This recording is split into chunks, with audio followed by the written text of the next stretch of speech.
Hi, I'm Dr. Tabitha, the functional gynecologist. I'm a board-certified OBGYN and functional medicine physician. I've embraced the world of functional medicine and wellness through my own personal health journey, and I'm super excited to share my wisdom and unique perspective as it pertains to women's health. So if you're struggling with hormone imbalance, weight gain, period issues, anxiety, insomnia, you name it, then you've come to the right place. I want to be your functional gynecologist. So welcome.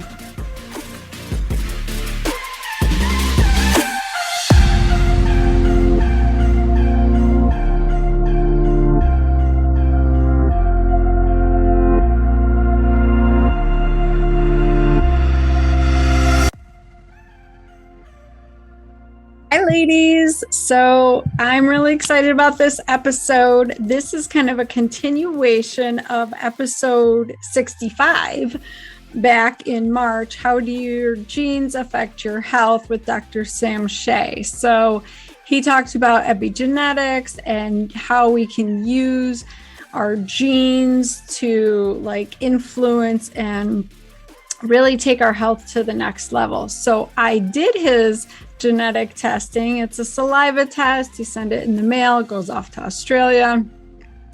And today's episode, we're going to go over my results. And I will tell you, this is a really long episode because it's full of amazing information. So many good golden nuggets in this episode, because even though he's talking about me, he is dropping a lot of good information for health and understanding of physiology and why you have the conditions you have or the struggles that you have. And so even though this is going over my information, you're going to learn so much, and you're probably going to be like, that really sounds like me.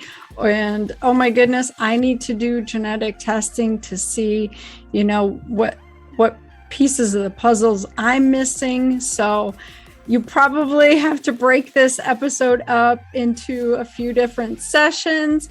And if you're listening on audio, it's actually a lot of visual stuff. So you might want to go over to my YouTube channel, The Functional Gynecologist, and watch this episode on YouTube, because he's going to show my report and his interpretations of things. And it's just really eye-opening. It's a really interesting episode. So I'm sorry it's so long, but it's worth it. So, if you need to take a break and come back to it, you can always do that as well. But this might be the next step in your health journey too. So I hope you get a ton of information out of this episode. All right, so here we go with Dr. Sam Shay.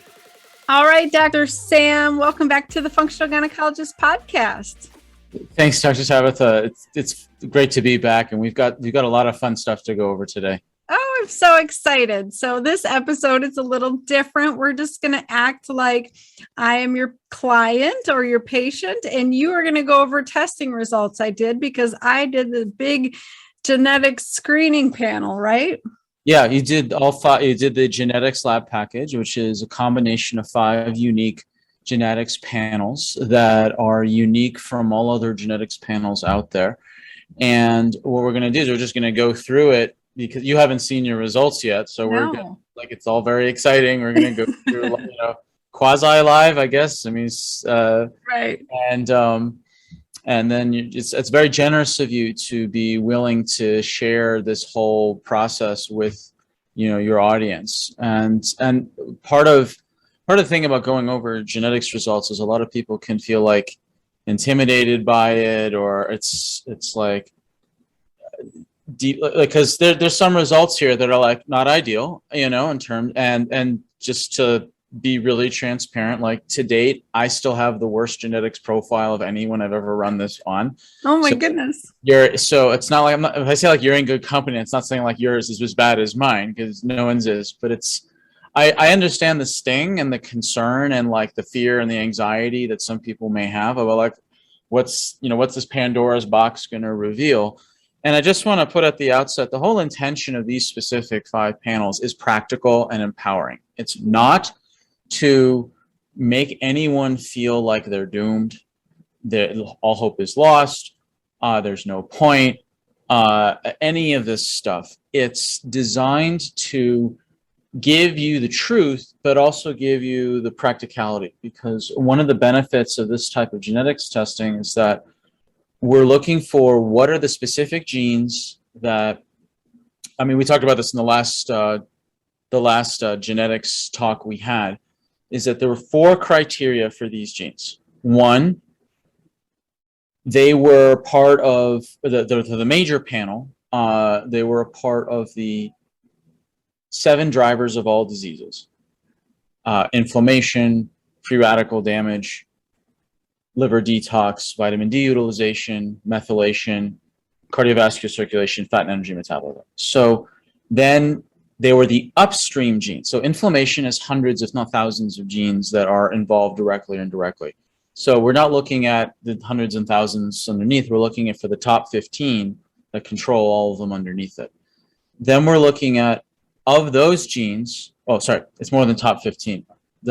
Of those top apex inflammatory genes, which have at least 10% variation in the general populace, meaning that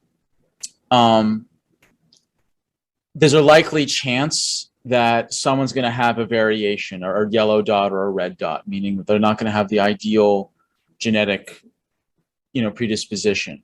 And then the fourth criteria is that all the genes have peer-reviewed research done on humans to show that lifestyle, diet, nutrition, etc. alone can shift the expression of the genes to a more favorable expression. So it's like people can have like a quote red dot, a quote yellow dot, or a green dot. If they have a red dot, that means they've got a bad copy from mom, quote unquote bad copy from mom, bad copy from dad.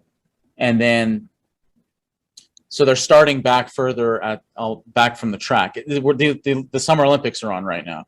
So green dot, someone's starting way ahead. Yellow dots vary, in terms of the distance between red and green. And then you got red dot way back behind. Now, as soon as the gun's fired, the green dot can, just dilly-dally around and end up in last place. So even though they have an advantage starting out, if that lifestyle, the choices that ones make, that runner is going to choose, goes off the track, does waves at the crowd all the time, whatever, like they're going to lose. Whereas the red, if they have the right discipline, they have the right lifestyle, the right this, they can still approach greenish state. The red will never be green. Like they will never start there, never. But they can act as if and get very close to it so that the disadvantage isn't as disadvantageous. And that's the positive message of epigenetics, is that even no matter whatever dice you've been rolled, you still have an empowered life to make changes so that the expression is for your benefit. And me, again, I have to date the worst genetic roll of anyone I've ever done a test on. And so I get it. And so just to remind people, like I had, achy joint pain, like an 80-year-old pain in my joints.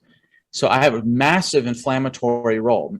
And when I saw my results the first time, I cried because it explained why I was so sick when I was younger and had this kind of echo of just achy pain. Mm-hmm. And I realized because I expressed inflammation exuberantly like that. And then I was just so shocked. Like I was crying because I felt so much, kind of like shock and frankly, a little bit of bitterness about the genetics that I was given. And then I started to cry in relief because I realized, wait a minute, hold on. Now I've got a battle plan of what to do. And I started to follow the recommendations to control the inflammatory genes in my case. And all the pain in my joints went away.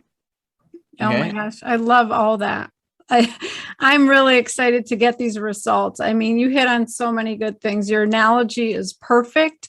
Like I want listeners to realize that these genes are not your destiny. Mm-hmm. They're just a guide of how aggressive do you need to be with your diet and lifestyle? Can you party like a rock star, or do you have to You're gonna go to pay bed for at it, but yeah. right, exactly. Or do you have to like take care of yourself and baby yourself a little bit? So I will say, I have a couple autoimmune conditions, and I have chronic pain, and I feel very inflamed and in pain almost every day of my life. The degree Okay. of it changes, some days it like hurts to get out of bed. Other days I'm rocking it and I'm not even noticing it. So I'm really excited to hear what you have to say, because I want to be able to get up to that person with the green light. I want to know how to intervene. So I love that you're not only giving me the bad news, but you're going to like tell me what to do about it. Yeah, and I think so many of my listeners are going to go, holy crap, I think that's me too, So I think this can be super empowering episode. Yeah, and I want listeners to know, like, okay, so this is your unique genetic makeup. Yeah. So this is not prescriptive to people watching this. This is prescriptive for you. Yeah. There are, if people do run these tests with me, like, there are going to be similarities and crossovers, because most people who reach out, they've usually been struggling with something chronic for a long period of time. And guess what? There's a couple common patterns I've seen over the years I've been doing this, particularly like both VDR genes are red, which vitamin D receptor genes. And we'll get to that in a minute. But I've seen only 2 exceptions in my whole career where someone who's been struggling chronically had 2 green dots in their vitamin D receptors. So, those are like some meaningful patterns. So just to clarify, I'm kind of jumping ahead here, but vitamin D receptors, there's the journey of getting vitamin D into the blood, whether it's from sunlight, supplements, or food. That's half the battle. Getting from vitamin D into the cells is a whole other journey. So, and it's the vitamin D receptors that form those docking sites or catcher's mitts to capture the vitamin D floating in the blood, to bring it into the cell, to then activate the nucleus to transcribe all the wonderful anti-inflammatory, immune-supporting genes. Now, vitamin D has been estimated to activate up to 5% of the whole human genome. Think about that. That's crazy. Up to 5%. And it's called vitamin D is a misnomer. It's technically a hormone, because it goes in like it's a hormone. And everyone knows now, because we're in, the plague, how important vitamin D is, because it's been shown that one of the best predictors of hospitalization and morbidities and all these problems of people ending up on respirators had to do with vitamin D deficiencies. So, but you look at what vitamin D does, it's anti-inflammatory and it supports the immune system. Makes sense. So what I've seen as a pattern, literally almost everybody, 2 exceptions only, who struggled chronically have had these 2 VDR genes double red, occasionally double yellow, but almost always double red. I'm one of those. You're one of those. Oh, wow. And so lucky you win. Okay. Make a plaque, make a VDR gene plaque. So what we'll do is we'll jump right in. So what you're seeing, what you're going to see right here, this is not the, hold on, let me just reshare it so I can have it on my other, I've got monitors flanking me here. So I just want to make sure it's on the main monitor. And I'll tell the listeners, like, if they're listening to this on audio, there is a video version on YouTube that you can look at the results that Dr. Sam's going to explain from my testing. So yeah, the testing's very visual. It is very visual. So just people should be aware of that. Yeah. So do you see the title page of your report? Yep. Okay. So what you're looking at, this is not the official results. You'll get those, and I'm gonna switch screens and show them to you. What I'm showing you is the custom summary report. It's about 20, almost 30 slides long. It's the distillation of the 100-odd official reports between the 5 tests to what's practical now. So this is like the thing you print that is your personal little Rosetta Stone You'll have all the other technical, nerdy, stuff, stuff you can win a Scrabble tournament with all the terms in there. You'll have all that. But this is the personalized report that it put together. Okay. And then, so then this is this handsome fellow here is like describing everything. Here's your results, drum roll. And then the overview of what the genetics lab package covered. It was the combination of 5 different profiles, what I call the achieve your natural weight. It is also the kind of what I call the future proof your brain, in air quotes, or air quotes stop the clock test. This is the big one of the 64 main genes that fill all 4 of those criteria. Then there's the second lab test, which is your ideal diet, which is your carb tolerance.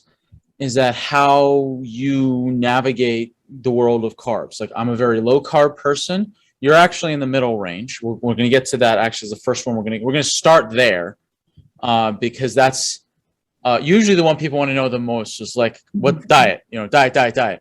And like, can I have carbs? Please say yes. Can we negotiate? Is that possible? So that's your carb tolerance. This test changed my life. It changed. I had struggled with the whole reason I got into natural medicine was because of my terrible, embarrassing digestive problems back, from a teenager and earlier. And I just, even though I had the most Portlandia diet ever, like I knew the names of my farmers and all the rest of it, I was still having really bad digestive problems. And then I ran this genetics test and I realized that I have the carb capacity of an Eskimo, a Inuit. Sorry, the carb capacity of an Inuit, not the carb capacity of a Mediterranean style diet. That even though the quality was great, hand-picked quinoa by the harvest moon by a left-handed monk, whatever, it didn't matter. It was too many carbs. It wasn't about the quality. It was a quantity issue. So within 1 week of changing my diet to my carb capacity, my digestive problems of over 20 years went away. That's impressive. So, then we've got some trigger foods. So this is looking at relationship to gluten, lactose, caffeine, alcohol, salt, histamine, and other food allergens. The histamine and food allergens is a recent addition to this, which you came in under the wire to get those as well. Vitamin D is the 11 main genes that are the distance between the sun and getting into your nucleus. That's kind of a real focused report. Then the immunity support genes came out because it's relevant to the worldwide situation with the pandemic.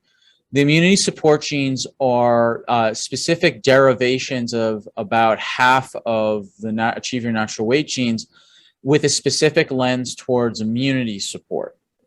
So it's taking approximately half of the 64 genes here and putting a very special lens on them to understand how they will operate to support immunity. So those are the 5 profiles that you did. So then we're going to jump right into your results. Okay, so you're a 6 out of 20. Now, which 26 sounds low. It's actually not. The average is 5.6 for those of European descent. For those of Asian descent, it's 8.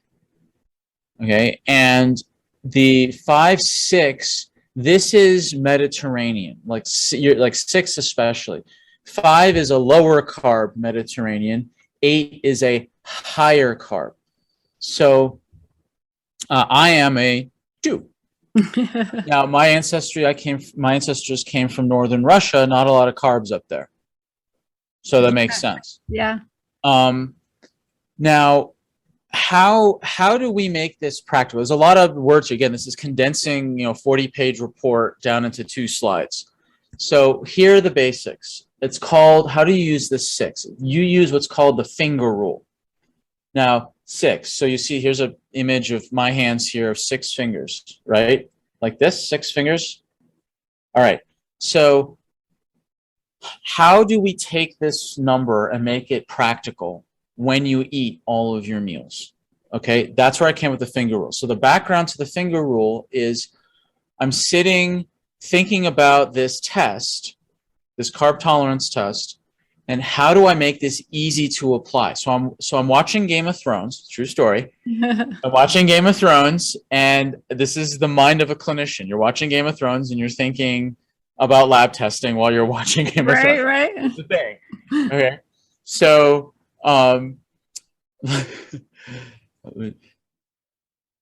so in Game of Thrones, there's a giant. There's a guy he's like literally the strongest man alive. He's an actual person. He lifted 501 kg. That's over 1,000 pounds. He deadlifted. That's insane. Now there's also a dwarf named Tyrion, and so so in theory, the giant called the mountain and Tyrion, the dwarf, could have the same carb tolerance. Both of them could have a 6.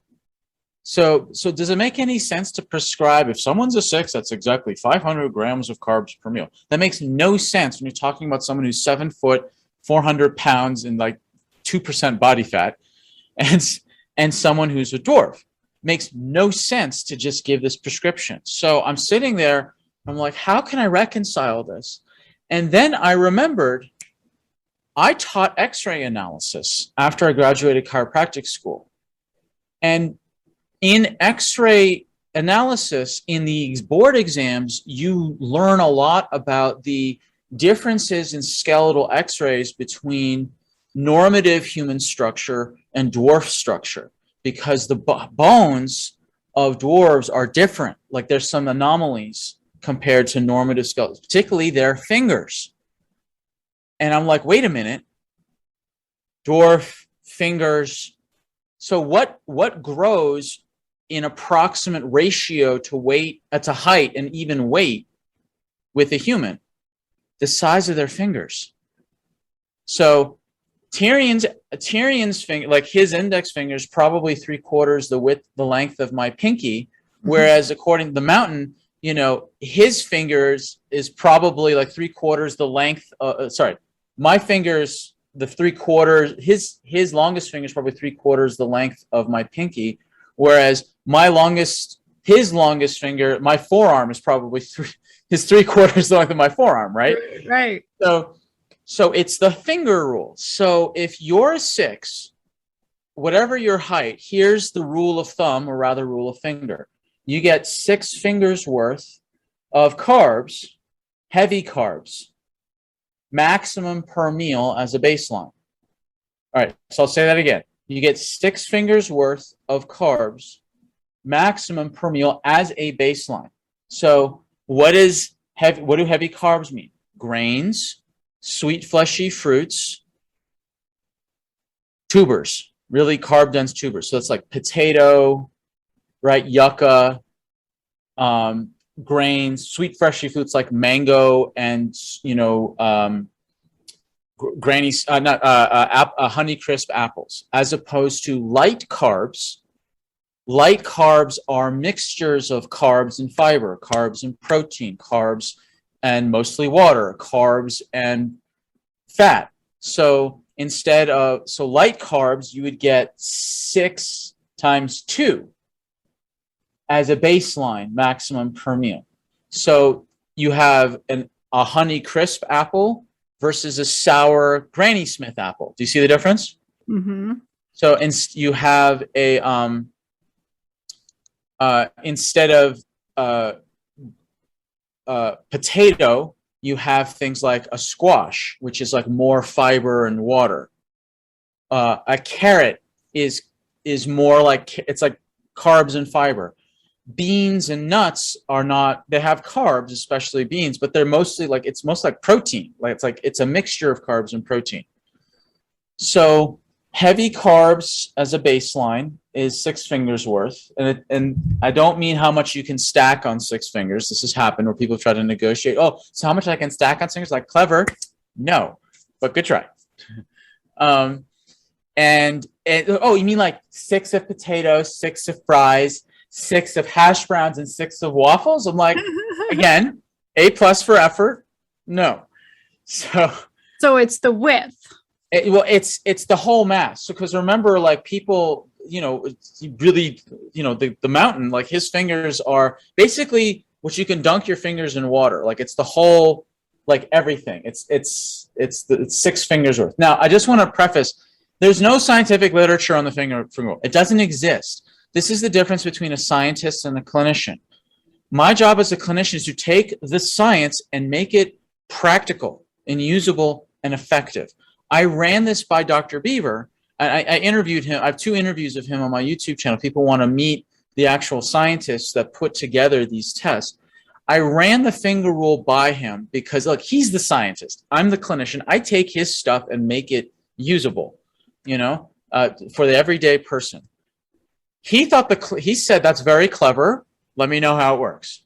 Well, I would say that is probably often how I eat. If I'm being honest, if I'm just like looking at my fingers, that's a pretty typical carbohydrate size for me. Sometimes I'll go a little bigger on the light carbs, but you said that's 2 times, so that makes sense. Yes. Yeah. And that maintains my weight. So I love this. This is great. Okay. Yeah, and then it gets, so some people thinking is like, oh no, I hope I'm not a 1 or a 2 because then I'm doomed. It's like, well, I am a 2, and yeah, it kind of stinks at times. That's true. But again, even these genes have flexibility. They have epigenetic shifts. So that's why I said as a baseline, because you can increase or decrease your carb tolerance depending on a number of factors. So that's what the second slide is about. What are the things that increase your carb capacity, and what are the things that decrease your carb capacity? Okay. So I'll just jump to like the big one, exercise. If you exercise within 2 hours of a meal, you can have up to 500% increase of your amylase production. Amylase being the enzyme that these genes secrete to break down carbohydrates. So your 6 can jump temporarily to a 30. Temporarily. Then it comes back down. So if people are really gunning to have a super high carb meal, whether they're traveling, they're at a social event, a birthday party, a business dinner, or so whatever, okay, and they have a low carb tolerance, or they just plan on binging on carbs, but they can be strategic and plan a vigorous workout within 2 hours of that high carb meal. Not exercise for 2 hours prior to your meal. It's an intense, high intensity interval training, ideally exercise period within 2 hours of that meal. That way you can temporarily jump your enzyme capacity. The other thing you can do is chew more, mixing more saliva, all that. Now, I don't tell people chew 30 times because you can just drive yourself nuts going 2, 3, 4, 5. Right. It's nuts. Instead, I would encourage people to breathe 3 full breaths through your nose, obviously not through your mouth. That's not only rude, but you can choke, while you're chewing. But if you can chew and breathe at the same time, as long as you're closing the back of your throat while you're chewing, you breathe through your nose. 3 full breaths. You can sit there and count at once, and you'll get to approximately 30. So it's also creates kind of a mindfulness thing. Yeah. And you can still talk to people you can still engage with people without like counting to 30 and just not even paying attention to them, Yeah. So chewing will help. Lemon, lime, or apple cider vinegar before or during a meal will help. I mean, you can even just think of sucking on the juice of a lemon. You'll start to salivate. Eating greens, particularly bitters, before your meal. Bitters will trigger cranial nerve 9 and then 10, which triggers the vagus nerve to start dumping more stomach acid, more digestive enzymes, more everything. That will help. And then there's savoring your food. So this is what we call in neurology the cephalic phase. So cephalic, like cephalopod, like head. So when you smell good food, you start to salivate. When you think of good food, when you look at the presentation of really nice food, that also increases salivation and the engagement of your nervous system to secrete enzymes. So those are the things that you can increase your carb capacity temporarily. Any questions on that? No, I think that's great. That's good information. Thank you. You're welcome. Then there's the decrease. So I want to just preface this. A lot of people get super confused when they see this, that, oh my God, strawberries, blueberries, and black currants are bad because they decrease carbs. No, blueberries, strawberries, but they're not bad. It's just food is complicated. Like nature is complex. And so you don't have to, it's not saying don't eat these. It's just be strategic about when you eat these. That's all.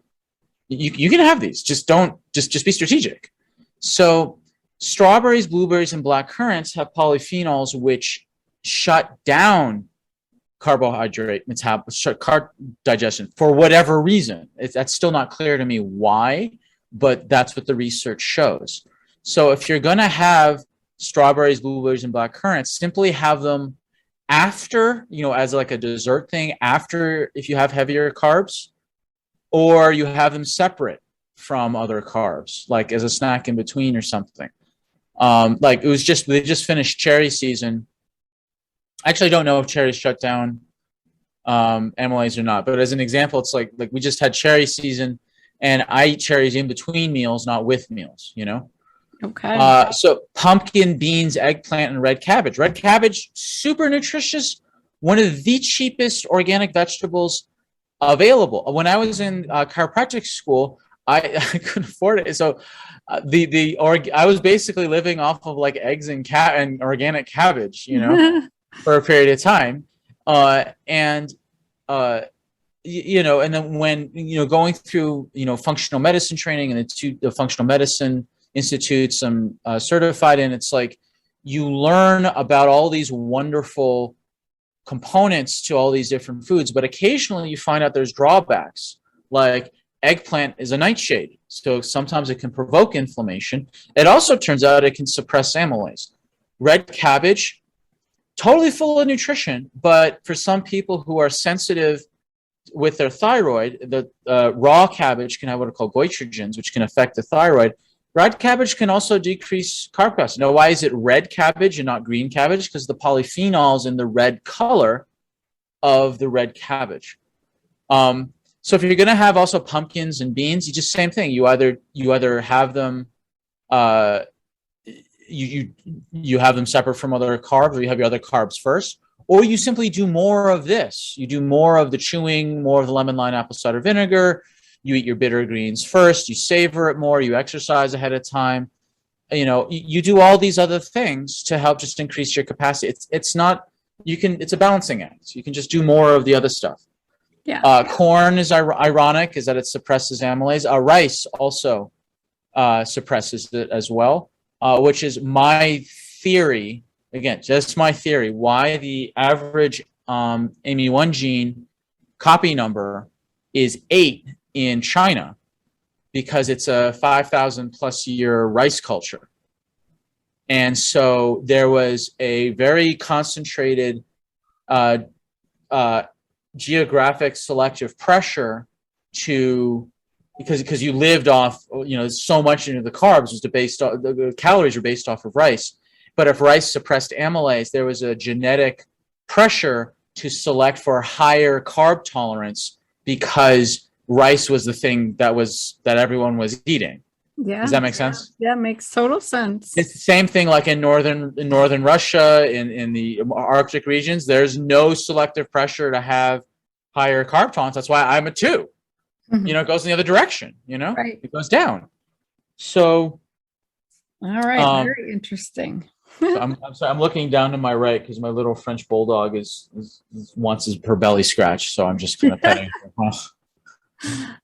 her. Anyway. Okay, focus. All right. The other thing is that if people are also very athletic, they may need more carbs in general because they burn through a lot of calories. I had a couple clients that were super athletic. They didn't read the fine print, and but they were athletic, but they were really low carbs. So they cut down carbs a lot, but they were super athletic. So they lost a lot of weight and not to a healthy degree. And it's like, well, wait, what's going on? It's like, well, because if you're really, really athletic, you actually need more. You need to count. There's a lot of variables here. So that's just a little asterisk that everyone needs to pay attention to. Okay, that makes sense. Any questions on your carb tolerance score? No, I think this is good.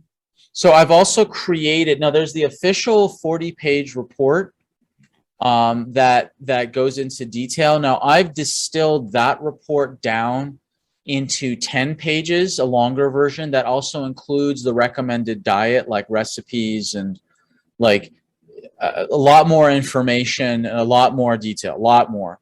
But it's if you're gonna read the official report with all the nerdy language and the pictures and stuff that they created, have my 10-page report that is specific to your number. So I have different customized reports based on the number someone has. Okay. Based because they're different reports based on the number, the official report, and then my distillation of it. It's really important you have both next to each other, and that if there's a discrepancy, you follow what I say. And I'll give you an example. It's that there's a lot of medical pressure in Australia right now. I mean, I don't know if you've been following, but Australian natural practitioners are really under a lot of heat right now. It's never been harder to practice as a natural practitioner in Australia at the moment. So there's a lot of like scrutiny of official reports that are coming out of labs by the Australian Medical Association. So like there's a couple things in the official reports that I very much disagree with, but they kind of have their hands tied because it's this kind of like issue of like if they're making a recommendation, it's like in the official recommendations, it's like under certain people, like under fats, they say like butter and margarine. And I absolutely object to margarine.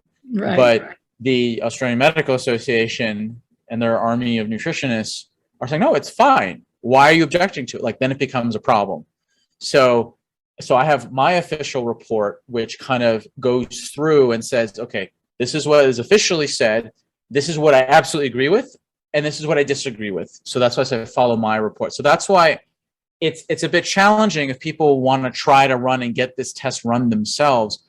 And it's like I don't recommend it because there's things, very important things that I thoroughly disagree with that can have meaningful effects by just going off of a score and the official report. So anyway, that's another asterisk there. Yeah, and just for my listeners, like the testing is done in Australia. And it was actually really easy to do. It was a swab that I collected and then I sent it in the mail, but it does go to Australia and that's why you're getting their official report.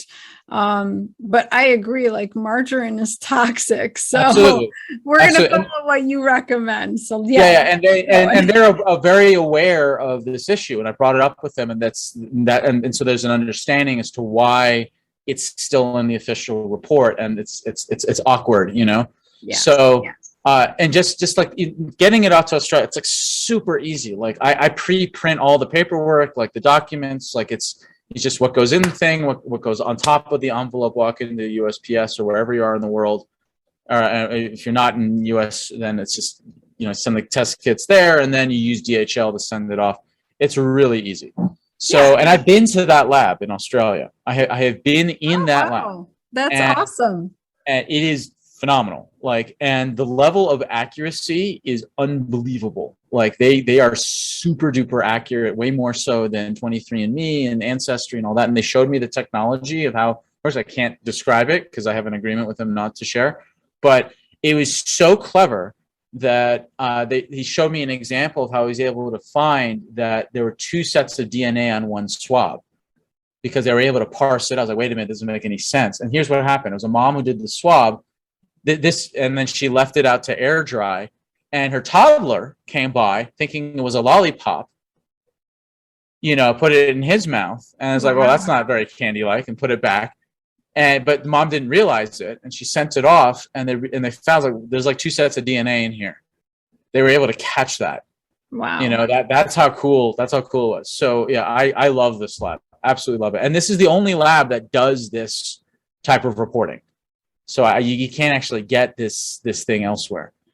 So next we're going to go to the trigger foods. Now we start with the trigger foods because they're the easiest to understand the difference between red, yellow, and green dots. So green dots is two good copies, one from mom, one from dad. A yellow dot is one quote unquote bad copy, one quote good copy from either mom or dad, doesn't matter from who. And red is two quote unquote bad copies. It's very simplistic to say bad. It's very simplistic. I know people who are really into genetics, so I can hear them screaming into the screen right now. I get it, but we're talking about practical stuff here. Like, Right. so now we're talking about gluten, lactose, salt, alcohol, caffeine, histamine, and other food intolerances. So you are a green dot in your risk for celiac disease. So that means that you don't carry both the genes that have been shown to implicate the risk of celiac.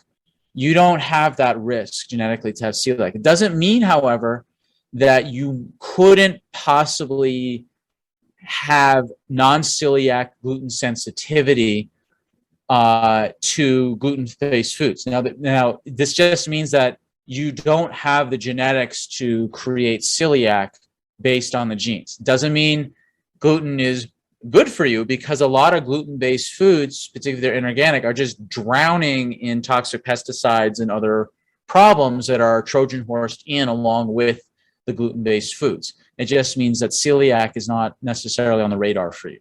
That's great, because I do have non-celiac gluten sensitivity. I absolutely cannot so do I. have gluten. So it makes me relieved to know that I'm not going to go on to develop celiac in addition to my Hashimoto's and Raynaud's and everything else. That's good. So lucky you. You don't get a third. You got 2 autoimmune. You're not looking for a third. No. Right. So then the second thing is lactose. So lactose is you're also not genetically vulnerable to lactose sugar. So that's, now I just want to give like a meaningful caveat to that.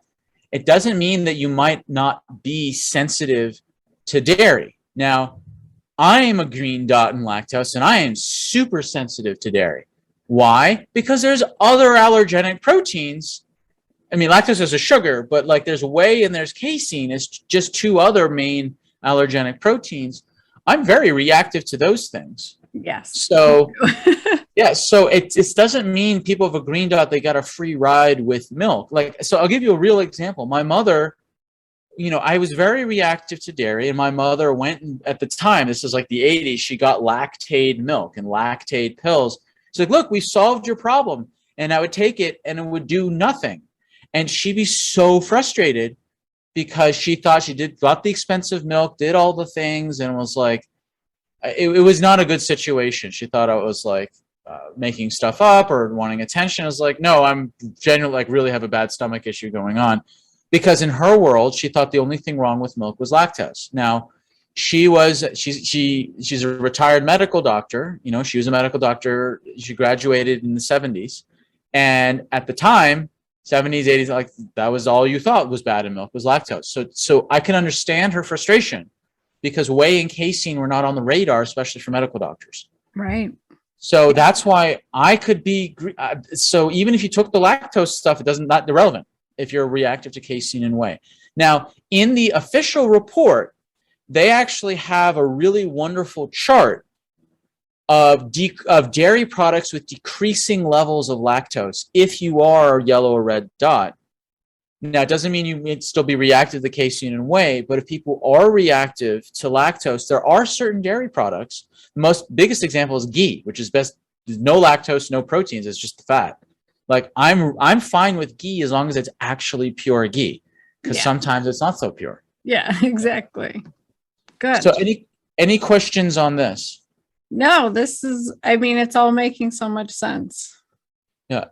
So, and the good news is that this is 2021, not 2001, meaning that for those of us that struggle with dairy, the dairy-free industry has really matured. I mean, they're not quite as developed as they're about 5 years behind in terms of their technology and believability as the gluten-free industry. But like things like Miyoko's butter, quote unquote butter, is like the most butter-like butter I've ever had. It's like cashew oil and coconut and some other stuff. Like it's the most butter-like non-butter thing I've ever had. I only discovered it early last year, and I made up for 15 years without butter. I had to cut down. I was going through like 3 bars a week because I was just like, I miss butter. So Anyway, That's so there are options for people who struggle with dairy, and it's only going to get better and better. Yeah, for sure. So alcohol, this is your genetic sensitivity to alcohol. Now, for those of you who are real genetics nerds, like, well, wait a minute, where are the genes that are specific? It's on the official reports. This is, again, just the summary. This is the summary report designed for the lay public to just know what to do. If you want the nerdy stuff, it's there. It's just in the official separate reports with all the jargon, all the weird, hexadecimal designations of like DQF5692 genes, whatever. Like, it's not necessary to know those things unless you're a nerd or a clinician. But you are genetically sensitive to alcohol. So metabolism of alcohol can be problematic. I'm a red in this.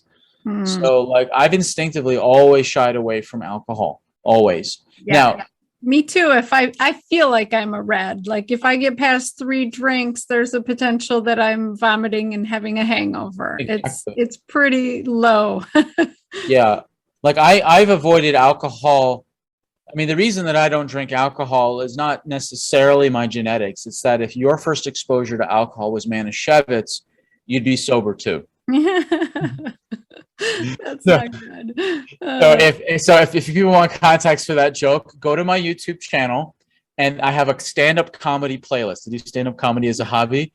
I have an entire minute and a half set on why I don't drink alcohol, and it's like, if any of you've ever tasted Manischewitz, it tastes like virtuous Robitussin. Oh God! Okay, like, it tastes like vindictive grape juice. Okay, so this is. Anyway, I have a whole bit on it, so you can little teaser for that. Yeah. So that's alcohol. Then there's coffee. Now, coffee, so this is this is the one that's kind of most confronting for people.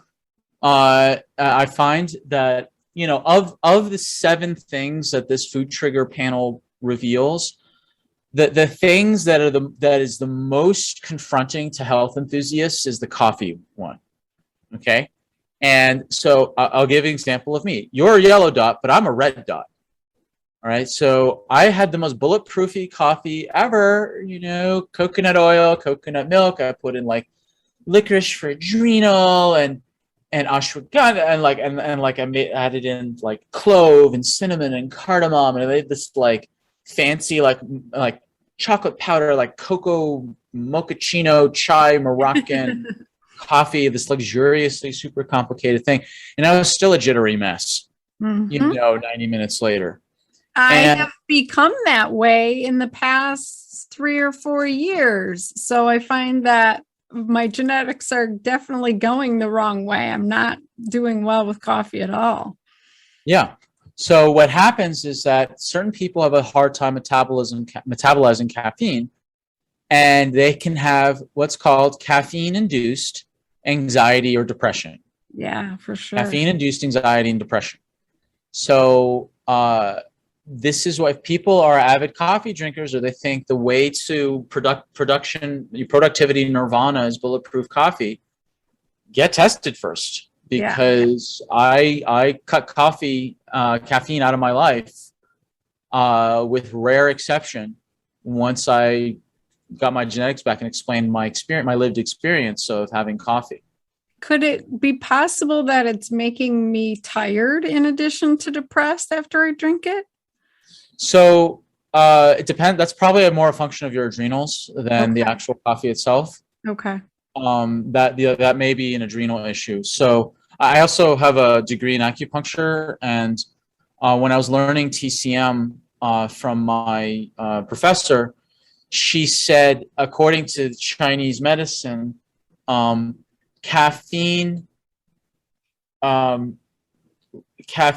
expresses kidney qi at the expense of the substrate, which is a very fancy, colorful way of saying that you squeeze the kidney with a capital K in Chinese medicine clumsily translates to adrenal in Western physiology. It's very clumsy. It's not a direct one-to-one. There are some genuine kidney-related issues, but for the most part, kidney, capital K, Chinese kidney, means little a adrenal in Western physiology and natural medicine.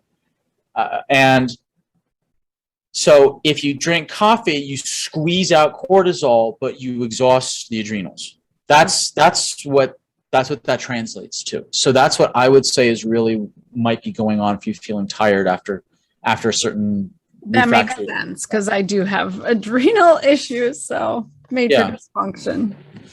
So obstetrics. All right, let's keep going. Keep going. Yeah. So are we okay going beyond the hour? It's going to be let's okay. finish this out. Okay. So then we've got salt. Now, so this is about salt and high blood pressure. Now, I want to be very clear and even put this in writing. There are many reasons blood pressure could be high. Stress, height, excessive weight, smoking status, alcohol consumption, sleep apnea, thyroid issues, adrenal issues, kidney issues, and lack of exercise. Salt is a variable, not the variable. It is a variable. So if someone has high blood pressure and they have a red dot in salt, the very first thing I'm doing is looking at all those other variables first. Yes. Okay. Before we blame salt as the evil underlying high blood pressure. So now also gender, sex should be in there as well because women typically have lower blood pressure than men. So if you ever have high blood pressure for whatever reason, we first look to those other variables. And if those other variables are all fine, then we can look to salts and reducing it down. And also I recommend people get like Celtic salt, Celtic sea salt or Hawaiian red salt or New Zealand sea salt. Don't get pink salt because some big box grocery stores basically get crappy salt and dye it pink and call it pink salt. So they're legally not saying it's Himalayan salt, but it's pink salt. Oh my gosh, that's horrible. It's a little sketchy, just a touch, just a smidge. Wow. So anyway, then we got histamines. So you're a yellow dot in histamines. So what that means is that histamines are things that can release like an inflammatory reaction. They're an immune response, like mast cells. They're little cells in the body that go to areas of injury and inflammation and dump all these histamines in it, all the rest of it. So you're sensitive by a yellow dot to histamines. So that means that you are more genetically vulnerable to like headaches, itchy skin, runny nose, fatigue, hives, digestive issues. Histamine is very big in the digestive tract. And what I did is condense the chart in the official report to this one little page of like what's a low histamine foods and what are high histamine foods. So just for example, like high histamine foods are alcohol, eggplants, pickled and canned foods, mature cheeses, smoked meats, shellfish, beans and pulses, long stored nuts, chocolates and cacao, seitan, the vegan meat, rice vinegar, ready-to-eat meals, salty snacks, sweets, and leftovers actually should be in there as well. And the low histamine foods are like fresh foods, fresh fish, eggs, fresh fruits and vegetables, grains, fresh pasteurized milk. I'm not saying that you should have pasteurized milk. It's just happens to be a low histamine food. Right. That's all. Cooking oils, leafy herbs, fruit juices. Now, I don't endorse fruit juices because you can just drink a whole bunch of sugar, but it happens to be a low histamine food. Herbal teas, etc. So this is, you just got to monitor. There are supplements out there like Dow histaminases and things like that if people are really histamine sensitive. But the first thing to do is to drop histamine containing foods. Any questions on this one? Nope, it makes sense. If I eat a big charcuterie board, I do not feel well. I get congested, I get the headache, I get the whole work. So I just have to like check myself and eat a low amount of it for sure. Yeah, and for someone like you that's very self-aware about your reactions to food, the benefit of this profile is affirming that, yep, got to focus more on, make sure that I can't deviate from that. Yeah, but I'm sure for many people, this is like going life-changing, to open their eyes and change their whole world for sure. Absolutely. And the one that's most confronting for people is actually the caffeine. Yeah. That's the one I get the most emotional pushback from. Yeah. So Then there's general food allergies. Now we're all still figuring out the genetics of food allergies. It's very complicated. There's actually a bunch of genes that are checked. So we put a yellow because it's kind of an aggregate of like the 10 or 13 genes I think they test for this. And so this is just a general thing. So if you are experiencing feeling not the best, you can remove the top 7 food allergens: fish, eggs, wheat, soy, shellfish, dairy, peanuts/tree nuts. And you may just have an overall lowered immune response because you have a generalized vulnerability to food allergens as a whole, not anything specific to what's listed here with the exception of the gluten in the wheat and relates to celiac disease and the lactose in the dairy that we mentioned before. So this is a generalized thing like this. This is to tell people, okay, do the food elimination diet if you're a yellow or red dot. This is worth doing. It is worth doing to figure out if that's going to help. That's like the one magic nugget from this slide. Do the food elimination diet and see if that helps. That's basically it. I love it. So any questions on your food triggers? No, I think this all makes sense. And I think that so many people would, have clarity if they had this information. This is great. Thank you. Now, I know it's changed my life and it's really helped a lot of people. And again, food is emotional. And I've kind of seen the spectrum of the reactions again. So just tell people to buckle up because you may not like what you see, but you will certainly like how you feel if you change your diet accordingly. So now we're going to talk about vitamin D. And this is where I'm going to pull up the actual official vitamin D report. There's 14 pages to it. I'm just going to show you one page from the report because it really helps contextualize everything. So I'm just going to switch screen. So you're a red dot on aggregate. You're a red dot. This is a clinical call on my part in terms of your ability to get vitamin D from the sun, which means you don't really get vitamin D from the sun that efficiently at all. And you're a red dot in your ability to use said vitamin D no matter how you get it, sun supplements or food. So I'm just going to stop the share. And I'm going to show you just your particular map. Again, you'll get everyone I work with, they get a copy of all the official report. You'll get all this and everything like that. So this is the vitamin D pathway. So here, the top here, this DHCR7, that's the gene that takes sunlight and helps convert that first stage of cholesterol to help start the journey into making it into vitamin D, because the basis of vitamin D is cholesterol. Then if you have certain inflammatory genes like interleukin-6 or TNF-alpha, if they're red or yellow, vitamin D will be pulled out of the blood and stored in fat cells and not used by the rest of the body. So if people have a lot of inflammatory weight, they actually lose a whole huge amount of vitamin D because it's just sucked into the fat cells and kind of quarantined. Mm-hmm. Then the next step, if whatever gets by the fat cells, then has to go to the liver to what we call the hydroxylation, which is a fancy way of saying adding an oxygen-hydrogen group to it. And that's the CYP2R1 genes. I remember the R in liver. That's how I remember that gene.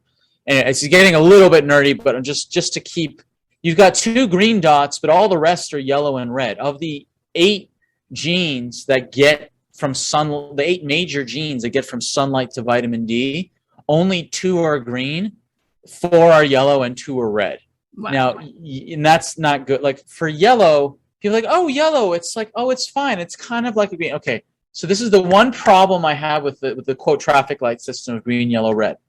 Because people's perception of a yellow is totally culturally based. Yeah. So if you're in Italy and you see a yellow light, that means it's a hard green.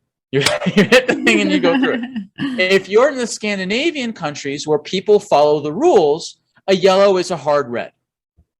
So that's the problem with the traffic light system, is that people think yellows are either a semi-green or or a semi-red. For the purposes here, we treat yellows like semi-reds for health reasons. Now, is it true that all yellows are semi-reds? No. But for health, it's better to err on that side for your health-based genes. Okay. Yeah, That's that all. makes sense. So you see how it's really difficult for you to actually get vitamin D into the blood in your particular case? Yeah. That's a huge bummer.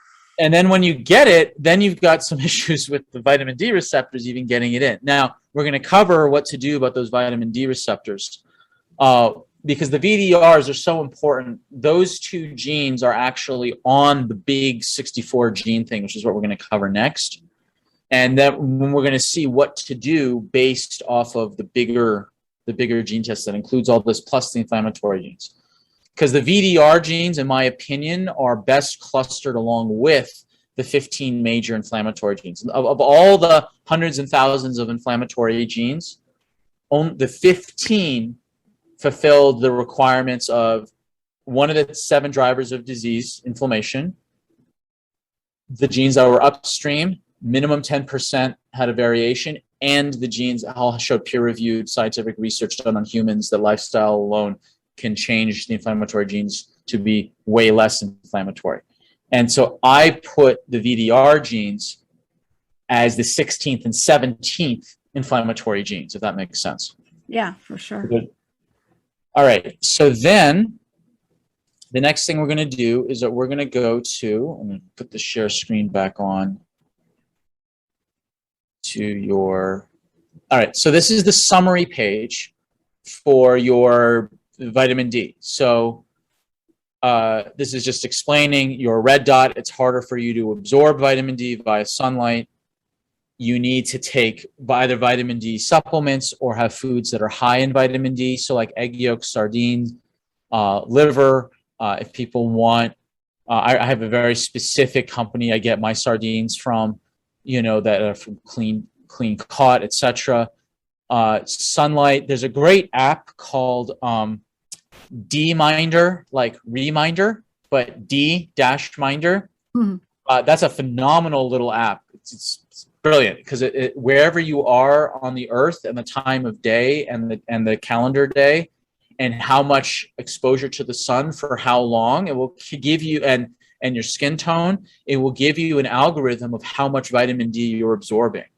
Oh my goodness, that's very interesting. It's super cool. Now, for people like I used to live in New Zealand, and it'd be like, oh, I'm getting vitamin D from the sun. It's like, no, you're not. The only time the sun is at the correct angle to actually give you the UVB that actually makes vitamin D is only in the summertime and only between 11 in the morning and 3 in the afternoon, and only if you're out there with enough skin exposure. So sorry. Just because you're outdoors in the sun doesn't mean you're getting the correct UV light to make vitamin D. Yeah. That's why the D-Minder takes into account for that. So it's really, really clever. That's cool. Next profile is the immunity profile. Okay, the reason why we're doing this first is that here's what I've discovered when reviewing your immunity profile. All the recommendations to help your immunity are the same recommendations from the big Achieve Your Natural Weight, the 64 gene test. So I don't need to go into a separate how-to. It's like just focus on the to-do list for the big panel. Okay. And just focus there and it'll cover this. All right. So now what we're going to do is we're going to go into the big panel. This is the Achieve Your Natural Weight / future-proof your brain / stop the clock / all this stuff. And so now we're going to go through each major section: the inflammation section, the free radical section, the liver section, the methylation section, cardiovascular, and the fat and energy metabolism. So this is the big picture. I'm just showing you the big picture trend. So you are, out of the 15 inflammatory genes, you have 11 of them as red and yellow dots. Okay, so that's on aggregate, that's a red dot. That's a lot. That's you're very pro-inflammatory on average as an aggregate. Okay. Oh, I knew it. Yeah, I know. Yeah. So I'm 13 out of 15. Okay. So you're in good company there. So just pulling up. So I'm going to just show you I'm actually going to show you all the different, this is going to get a little nerdy, but I'm just going to show you kind of the single page summary of the 15 pages on the official report. I'm going to kind of jump back and forth from the official report to my summary to show you what I mean. So there's 3 parts to inflammation. There's the initiation, the propagation, and the extinguishing. You had a green dot in initiation, meaning that you don't easily trigger the inflammation. But your red dot in propagation, extinguishing, once you do get inflammation going, it keeps going and it's hard to put out. Do you see the difference between splitting into 3 parts, initiation, propagation, and extinguishing? Yeah. So once I get going and I'm inflamed, it's hard to turn it off. It's hard to turn off. So initiation is in the interleukin 1. So there's 3 interleukin 1s here. I know that sounds confusing for people listening. How's there 3 interleukin 1s? Doesn't that be 1, 2, 3? No. It's interleukin 1A-1, 1A-2, 1-B. It's all super nerdy. Again, that hexadecimal system they came up with of naming these things is just kind of nutty. You know, you're the computer programmer or Scrabble enthusiast to really want to dig into all of this. So of the it's interleukin, it's the 3 interleukin 1s, interleukin 6 and TNF alpha are considered to be the major initiators of inflammation. 4 of those 5 genes are green for you. So you have all 3 interleukin 1s are green, and TNF alpha is green, but the interleukin 6 is a yellow. So 4 out of the 5 initiations are green. That's a green dot on aggregate in my book. Okay. So that's why I said you're a green for initiation, meaning you don't initiate inflammation easily. But then when you look at the propagation, that's interleukin 8, interleukin 18, all 3 CRP genes in the liver and the 2 COX genes as well, those are all red and yellow. So the liver ones are especially important to pay attention to, because if your liver gets clogged with inflammation, other things are going to go awry with the liver, because one of the liver's primary job is to deal with inflammation. And so I did a case study on this at a genetics conference where, you know, women, there's a particular type of woman that the more they work out, the fatter they get, which is demoralizing at a minimum. Right. So what I found in the patterns when I genetically analyzed this is that they have lots of inflammatory genes, and they have problems with their liver genes specifically for detoxing estrogen.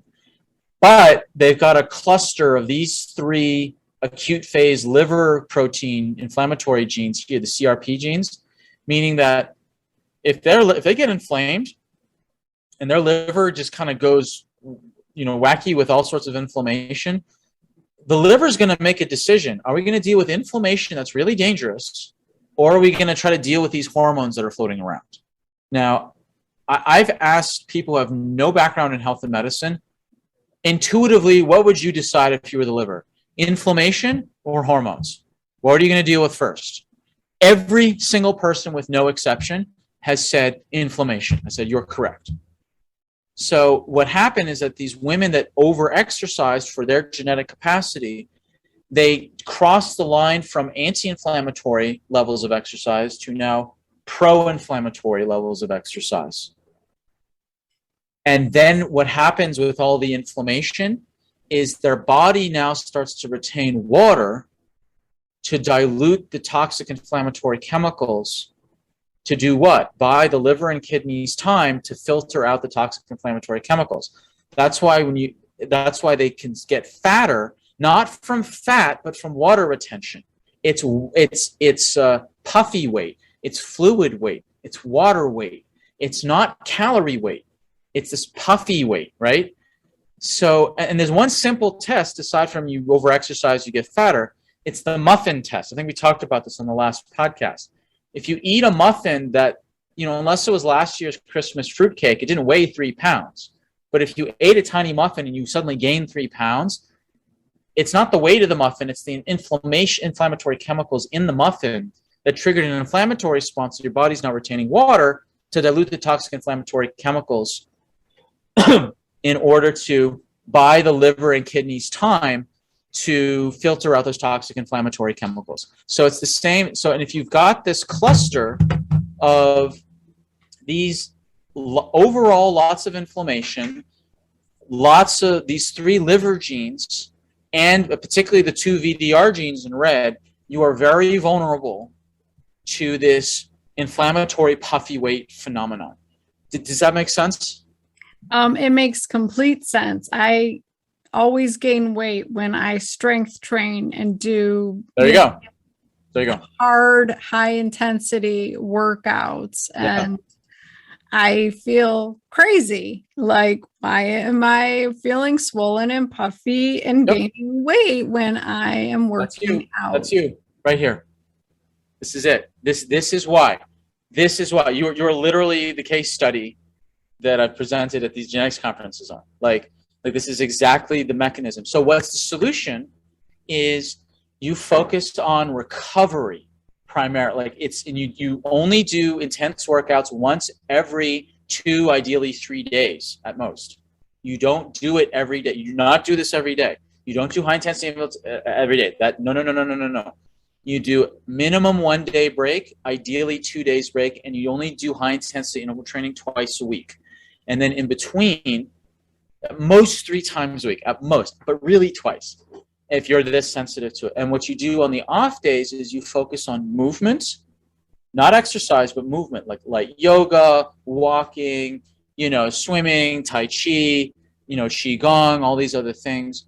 And you focus on recovery. So this is where things like ice baths to help drop inflammation, make sure you're properly hydrated, plenty of sleep, alternating between like saunas and cold plunges, things like that. You focus on an anti-inflammatory, recovery-focused exercise system, not I'm going to exercise more to deal with this puffy weight. That's the exact wrong thing to do. Wrong. So it's you need to focus on recovery. So massages, saunas, ice baths, rest, movement, sleep, water, all these things. You do exercise, but you must focus on recovery. Does that make sense? I love that you're saying that, because intuitively that's what my body is telling me. Right. And everyone around me is trying to tell me the opposite. So I feel so vindicated and so happy to hear. I see you. Okay. So would you put like running in that same category as the high intensity? Okay, so running is a really vague term. Do you mean jogging or do you mean sprinting? Jogging 3 miles. Okay, so that really depends. It really depends. So I grew up next to Heartbreak Hill, the Boston Marathon. So even in New Zealand, they knew about Heartbreak Hill. Okay, so most famous hill in all of marathoning in the world. I remember watching these runners go by. I'm like 6 years old. I turned to my mother, a medical doctor, and I watched these marathoners go by, and I say, "Mommy, they look sick." And she's like, No, it's zone cardio. I was like, "Mommy, they look sick. It's good for their heart. Mommy, they look sick." Okay, so if people are feeling that their buttons are being pushed by hearing that, I'm okay with that. 2, you can go to my blog and look up why marathon. I have a post that's very uncontroversially titled "Why Marathoners Look Like Cancer Patients." Yeah, I have seen a lot of people tank their sex hormones and adrenals just by training marathons. Absolutely. And the reason why I learned this from Dr. Mark Smith. He's a PhD who studied under Lauren Cordain, who was a part of those zone cardio studies in the 70s, and he explained why there were kind of bunk research. You know why? So I'll give the short version. The reason why it was bunk research is because we all know the protocols, right? Somewhere like 20 to 60 minutes, 2 to 5 times a week is zone cardio, right? Something like that, somewhere in there. 2 to 5 times a week, 20 to 60 minutes, right? Okay. Do you know why that frame came in? Why those parameters came about? No, tell us. Okay, so Dr. Smith was in the lab as the PhD student gathering the data that created these protocols. He was a part of these research, okay? the 2 to 5 times a week for 20 to 60 minutes had nothing, literally nothing, zero, nada, to do with what is healthy. It had everything to do with what was convenient for the researchers to collect data. I believe it. Okay, so what do you do? Because at that time they've discovered oxygen consumption. You put a tube in someone's mouth and measure oxygen consumption. So the whole thing was, now before that it was just a ruler and a stopwatch to measure improvements on basically whatever you do to improve your outcomes. Now they had a thing, measure oxygen. So you're a PhD graduate students, you're a forced guinea pig to all these things. So, okay, we got to get some data. Let's see. We've got break between classes. You got 20 minutes. Jump on our, 5 days a week, 20 minutes, jump on to collect some data. So, oh, wait, we've got physiology lab 3 times a week, Monday, Wednesday, Friday for 2 hours. Okay, everyone jumps on for an hour and collects some data. That's how the protocols were made.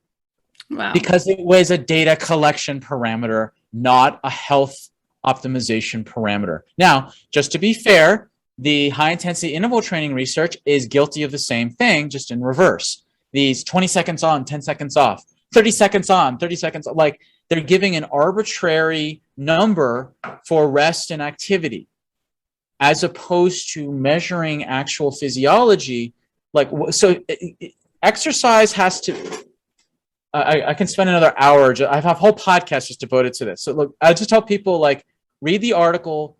There's HIIT, high intensity interval training, and then there's safe high intensity interval training. SHIIT is a family friendly show, so I won't pronounce it. Mm-hmm. SHIIT, safe high intensity interval training. Those are my parameters, because how do you do this safely?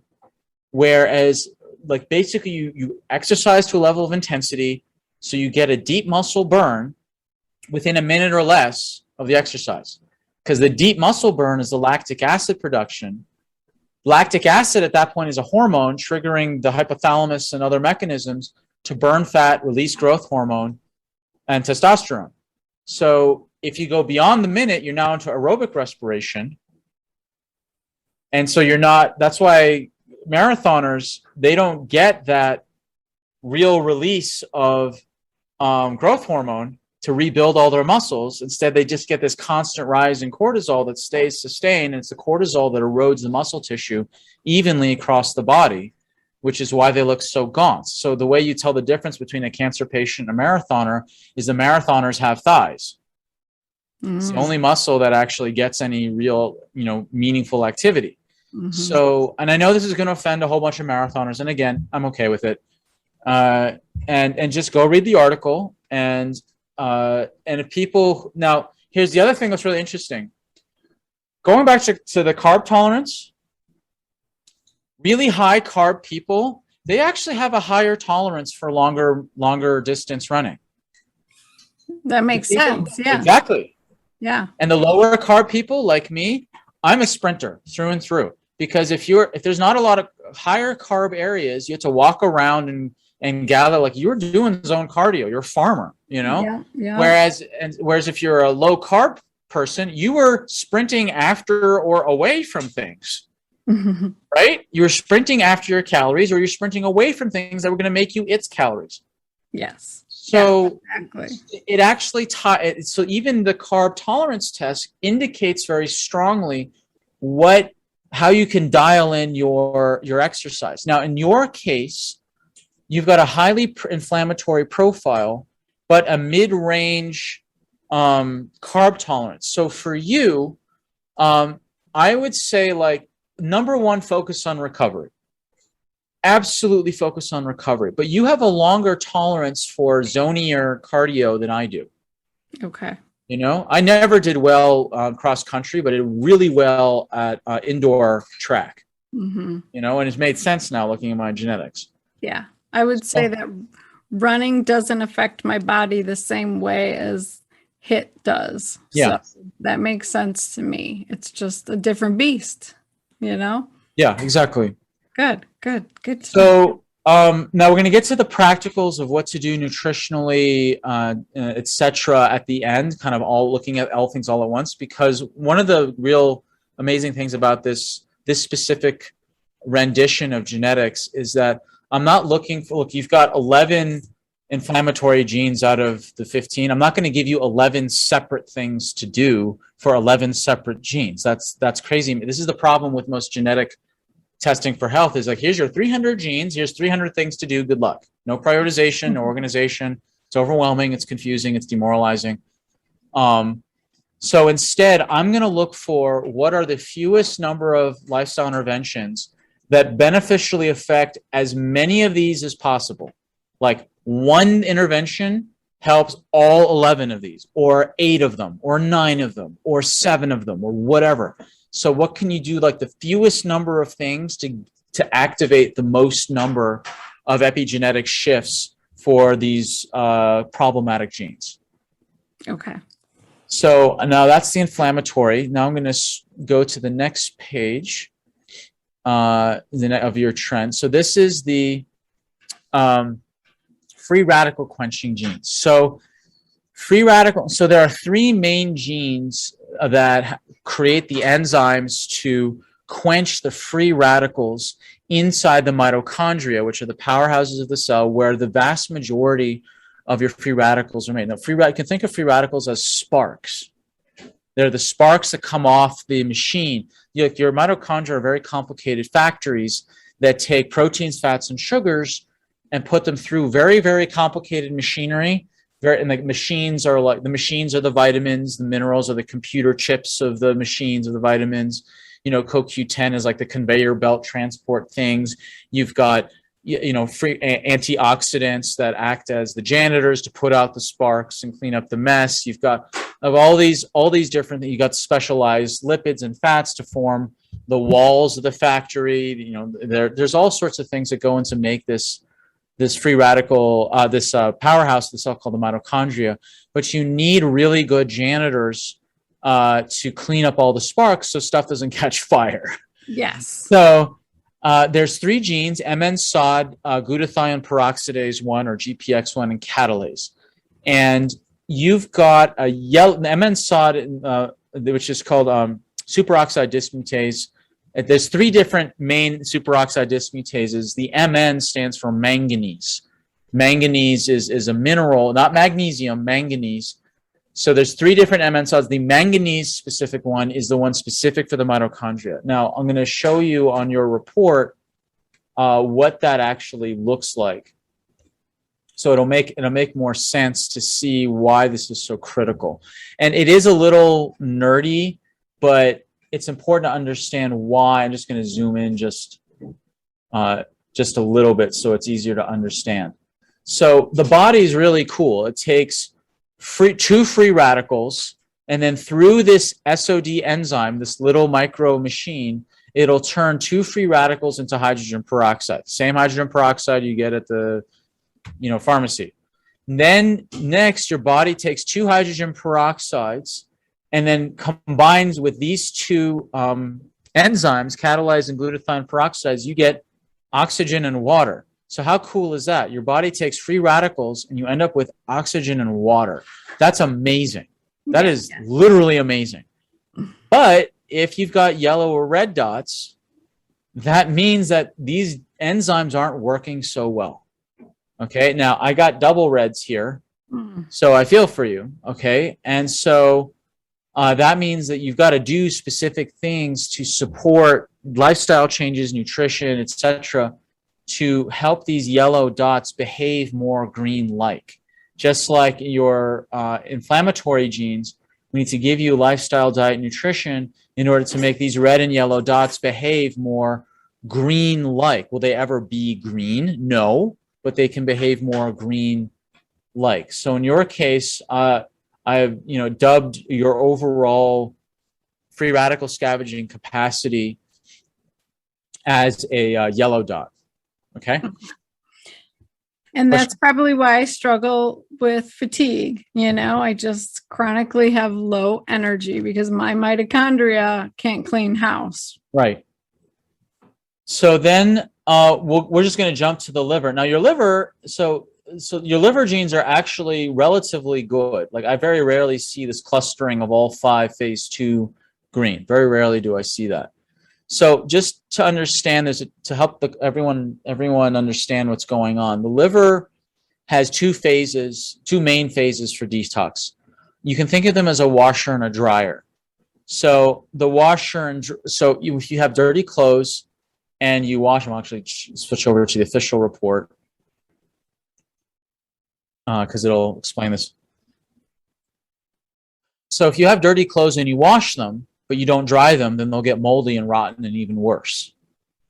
So that's the problem if you have an overactive washer, meaning you're pumping out more wet clothes than your dryers can handle, or your dryers are broken, it's gonna be worse than if you never washed your clothes at all. So that's the issue. Like you have a toxin like benzene, and you put it through phase one, the washer, but you don't have a dryer to stick a methylation group, or I think it's a methylation group or a hydroxy. I can't remember something. Whatever it does to neuter it, dry it.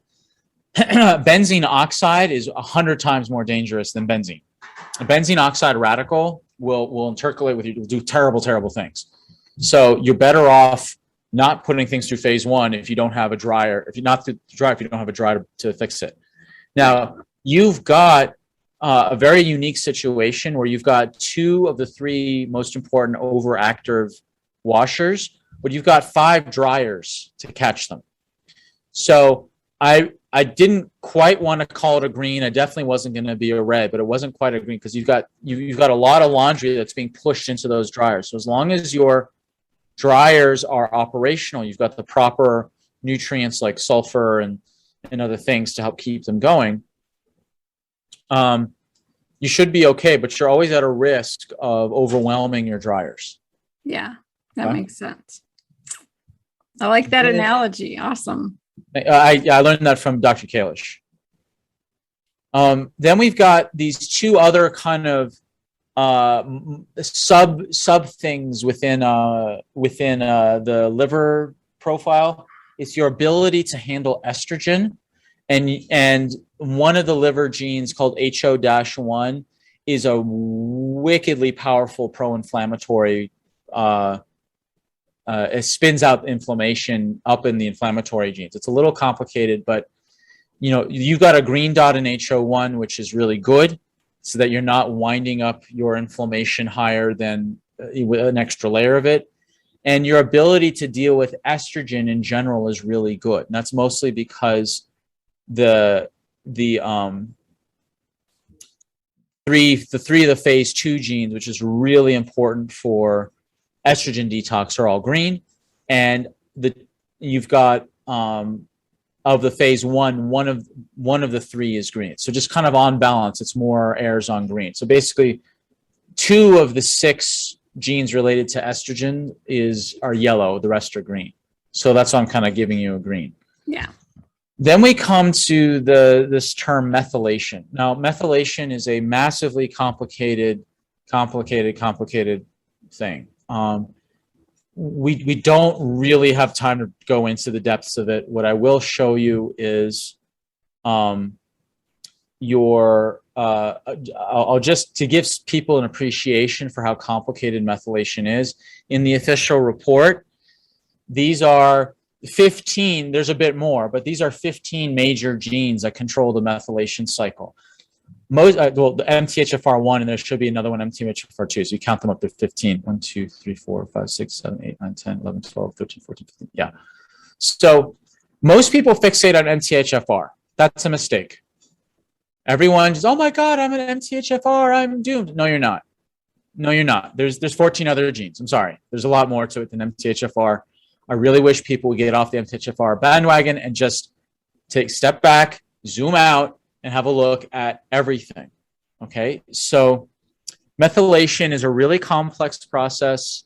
It controls so many processes in the body. There's a lot of genes associated. There's a lot of nutrients associated with, like B vitamins, like B12, B2, B6, zinc, choline, glycine, serine. There's a lot of stuff involved with this pathway. And in your case, you've got not really an ideal role So 3 of the 15 genes are 3 of the liver genes. Those 3 green dots in phase 2, GCLC, GCLM, and GSTP1. That's over here. These last 3 to make glutathione, those are all green, which is great. But when we look at the other 12, you've got 9 out of the 12 are red and yellow dots. All right. So what that means is that you need more support with like B vitamins and serine and glycine, etc. Now, there's a separate, like I occasionally run, distinct functional methylation panels. Like it's a blood test from Genova where you actually look at all the functional markers, like how much serine, how much glycine, how much are, SAM versus SAW, and all these other complicated markers. Those are because there's genetics and then there's functional testing. So the genetics tell you about your tendencies, its predictabilities, how things are going to develop. But the genes don't tell you what's the level of your B vitamins now, the level of inflammation now, the level of your glycine and serine, your right. They don't do that. That's why it's ideal you run both functional labs and genetic labs either at the same time, or at least you get the genetic information and then you run the functional labs to figure out where are you now to then correct course. And then you have the genetics as the long-term view to like, okay, now everything's back to better. Now you can look what you dial in based on the genetics. And you can do the genetics even in the short term. That's what I did also, because from the genetics information, if you can start to shift the way the genes express, whatever markers are in your blood, stool, saliva, urine, etc., they're going to shift anyway. But there's certain things that you're never going to get from a genetics test, like what are your amino acid levels now? Over 20, what are the fatty acid imbalances now? Are you mineral deficient in things right now? Like, that's why I prefer to do both at the same time. But usually when people like work with me long-term, they do like the functional and the genetics. So they get both at the same time. But for here, there's a lot that can be done, but in terms of practical, I want to point out these are genes 29 to 40. Okay, these are very specifically ordered. What does that tell you that these are genes 29 to 40 and not genes 1 through 12 listed on this profile? What does that tell you? Maybe they're not as important. They're not. The genes above regulate the genes below. Okay. So whatever the top 15 genes, all the inflammatory ones. So inflammation regulates methylation. Right. So if we can help with methylation, free radicals, liver detox, also the vitamin D receptors are above us as well. A huge part of methylation will be addressed. And then we just zhuzh with what's needed within methylation. So things like B vitamins, B12, maybe, and magnesium, for example. Now, in your case, you're a red COMT. So COMT is a very special gene. It's called the worrier versus warrior gene. And that's like, I don't recommend people look up methylation because frankly, it's just a hypochondriac hellscape. It's a terrible thing to go down that rabbit hole on the internet to look up MTHFR genes, because you'll just worry yourself to death and get on some websites and literally spend thousands of dollars to fight this one gene. Totally not the right approach. Okay, it's instead you got to look at the big picture, like the things that I'm doing. It's like let's look at the aggregate. Let's look at what's the highest priority. Let's find the minimum number of things, lifestyle, diet, nutrition, that will help the most number of rogue red and yellow genes. Done. One exception, COMT is worth looking up as an individual gene, because COMT, what it does is that it's the thing that clears adrenaline. It's the thing that clears cortisol, estrogen, and dopamine in the brain. So people who are red COMT, they're very slow to break these things down. So they have blazing minds. Like they're constantly thinking. They have harder times with anxiety, harder times with insomnia, but they have a higher capacity to be stronger thinkers and just rapid thinkers. Okay, and so it's kind of a gift and a curse. You can have a blazing intellect, but higher anxiety, higher, and so like all these other problems that are associated with it. Now, when I say magnesium, there's a special type of magnesium that's really, really, really good for comped people because you want the magnesium to get into the brain. And the brain, the magnesium you want to get into the brain is magnesium threonate, not citrate, not glycinate. Oh, glycine's great, citrate's great, it's all these wonderful things.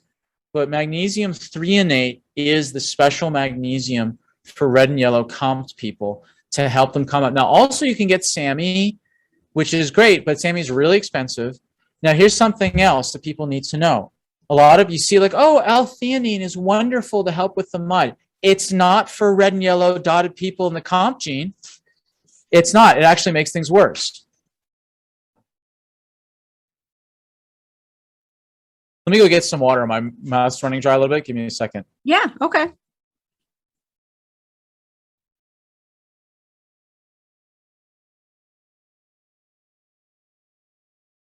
So let me know when. Okay. All right. So magnesium. So next phase. Any questions on methylation?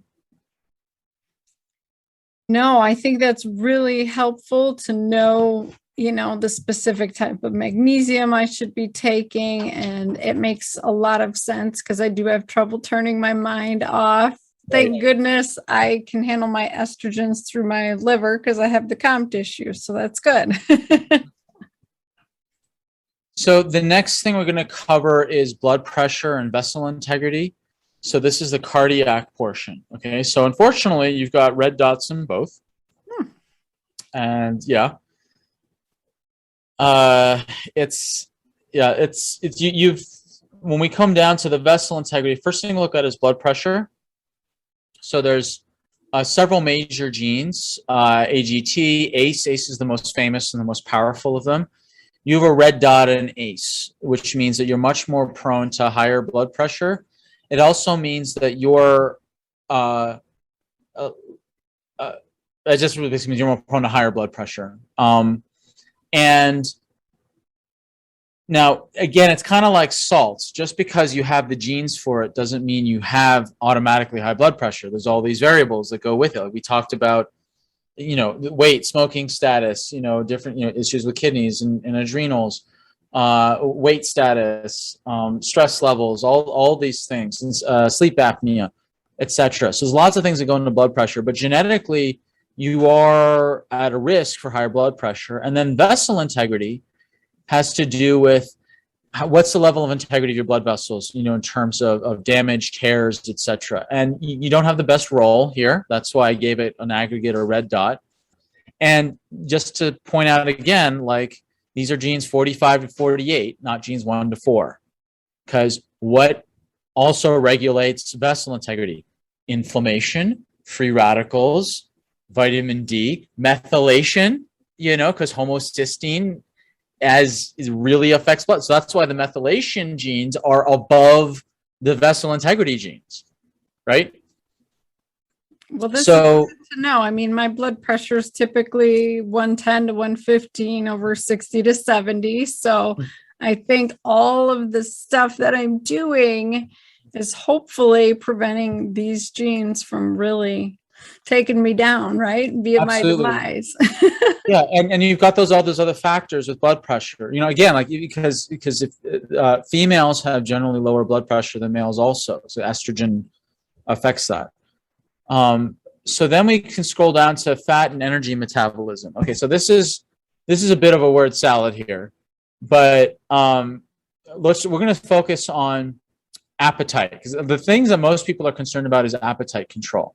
So MC4R, FTO, and the two leper genes, which sounds like leprosy, and the FTO gene is really horribly called the fatso gene, FTO. It's terrible. I mean, this is not a dark sense of humor here. So 3 of the 4 genes are green. The run is red. So like in terms of your genetic capacity to sense that you're full is much higher than most people's. So if you ever find yourself overeating, probably emotional. Unless you also have like a gut parasite or something else that's eating your calories on your behalf. Okay.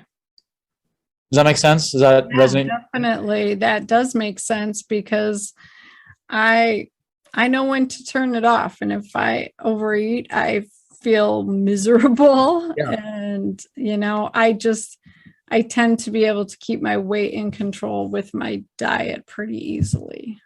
Okay. Then we've got using fat for energy. So some people can burn their fat for energy. Some people it's harder. Now there are some really good things about your profile. Here's one of them. So there's 5 genes for fat and energy metabolism. This one, PPAR gamma C1A, that's just for the nerds out there. LEPR1, LEPR2, and then ADR beta 2, ADR beta 3. So you got 4 out of the 5 are greens and 1's red. And then there's the ability to burn fat for heat. And you've got a green and a yellow, which is that's on balance a green. So if you have fat, you can burn it for heat and for energy. Now, there's a difference between burning fat and dropping inflammatory water weight. Yeah. Being inflamed with water is not fat. That's water. Yeah. So they're 2 separate things. That's why when I talk about achieve your natural weight, people can have this is what I'm talking about. So there are 3 main types of weight gain according to this profile. Inflammatory water weight, which you absolutely have, and you've talked about it. Mm-hmm. Toxic hormonal weight, which you really don't have because your liver genes are on balance really good. And then you've got the fat and calorie weight, which yours is almost perfect. So the weight gain that you get is almost exclusively focused on inflammation. That makes not sense. Calories, not toxic hormone stuff. Does that make sense? So much sense. Yeah. Yep. Your genes don't lie, it turns out. They don't lie. And here's the funny part. When on the rare occasion I do meet someone that I have gene envy, like they've got all these green dots all over the place, but their health is terrible. And I say, this is literally what I tell us. Guess the good news is you actually have really great genes. The bad news is you can't blame your parents for the state of your health. This is 100% self-inflicted. You can't blame your parents on this one. This is all you. Yeah, okay? Exactly. That runner at the green starting line that's just busy waving and munching on burritos not the Cheetos as they're like not, it's just it's all self-inflicted. So in your case, you've got a lot of things that like you've got some real meaningful genetic challenges. Like on balance, you've got 24 green dots, 27 yellow dots, 13 red dots. Now I've got, I think it's like 15 or 16 green dots. Oh my goodness. Esther, like it's really bad. Like it's bad. Okay. So on balance, like and the most of your green dots are actually like in your liver, like in the liver cluster and in the fat and energy metabolism cluster. So you've got some kind of clustered weaknesses: inflammation, free radicals, vitamin D, methylation. Those are the clusters that you really have to pay attention to personally, because everything else is pretty clustered up. Okay. So then the next thing we're going to look at highest priorities, lab recommendations. If you're going to look at functional labs, the labs that I would recommend you look at are the ones that relate to inflammation, free radicals, vitamin D, etc. So those would be things like an advanced mitochondria panel, like what I would call the ion panel out of Genova. Like that's a whole other expertise that I have. I was interviewed. If people are curious about that, I was interviewed on the Mitochondria Summit in late 2019 by Dr. Jay Davidson. There was a lot of people a lot of luminaries on that, but I was like the only one talking about labs because I don't recommend things unless I see labs. But there's a massive lab related to mitochondria, but that lab also takes into account the 20 core amino acids, 30 fatty acids for inflammation balance. It takes into account 6 key minerals like zinc, magnesium, selenium, potassium, copper, selenium, 5 key heavy metals. It takes into account homocysteine. It looks at fat-soluble vitamins like vitamin D, vitamin A, 2 forms of vitamin E, CoQ10. It measures CoQ10, really super important. Yeah. And then it checks for the actual mitochondrial function itself. Like, can you shuttle proteins, fats, and carbs into the mitochondria for energy? Does your mitochondria actually work? Do the machines in there actually generate energy? Neurotransmitters and brain inflammation markers, major liver pathways. Are you able to detox through these different pathways? 3 of those are related to glutathione. That would be the functional tests that I'd be recommending to you if you're concerned about inflammation, free radicals, vitamin D, and methylation. Now, you may also, depending on the complexity of what you got going on, which it sounds like you do, you might want to consider also the additional methylation panel from Genova. You can get a lot of information off methylation from the ion panel, a lot, but there's like a couple extra things in the dedicated methylation panel. You always, if you're concerned about methylation, you'd want to check gut, because huge percentage of inflammation has to do with gut problems, whether you've got hidden infections that are causing inflammation, an overactive immune system, if you've got immune responses to gluten, the gluten antibodies floating around, your digestion is not good, you're not able to digest fats properly, digest other things. All these things you've come across, whether it's in your own practice or talking with other clinicians on your podcast. So pairing gut testing with advanced mitochondria testing, and as well as, of course, with hormones, especially adrenal, because cortisol regulates inflammation in a major way.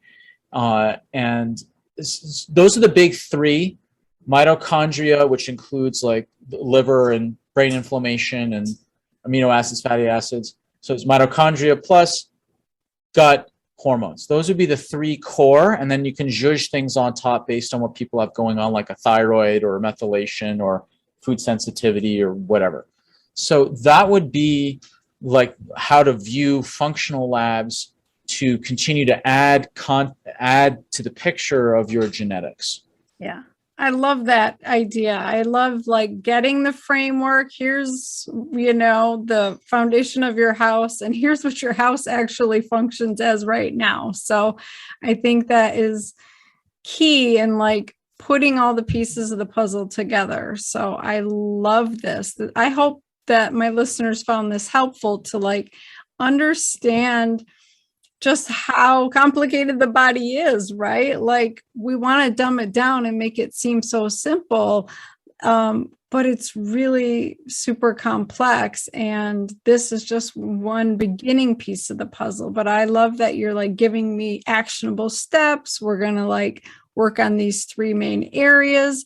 I think that's easy for my brain to wrap around and focus on, so this is fabulous. Thank you. Now here's the next thing is, what's the lifestyle to do?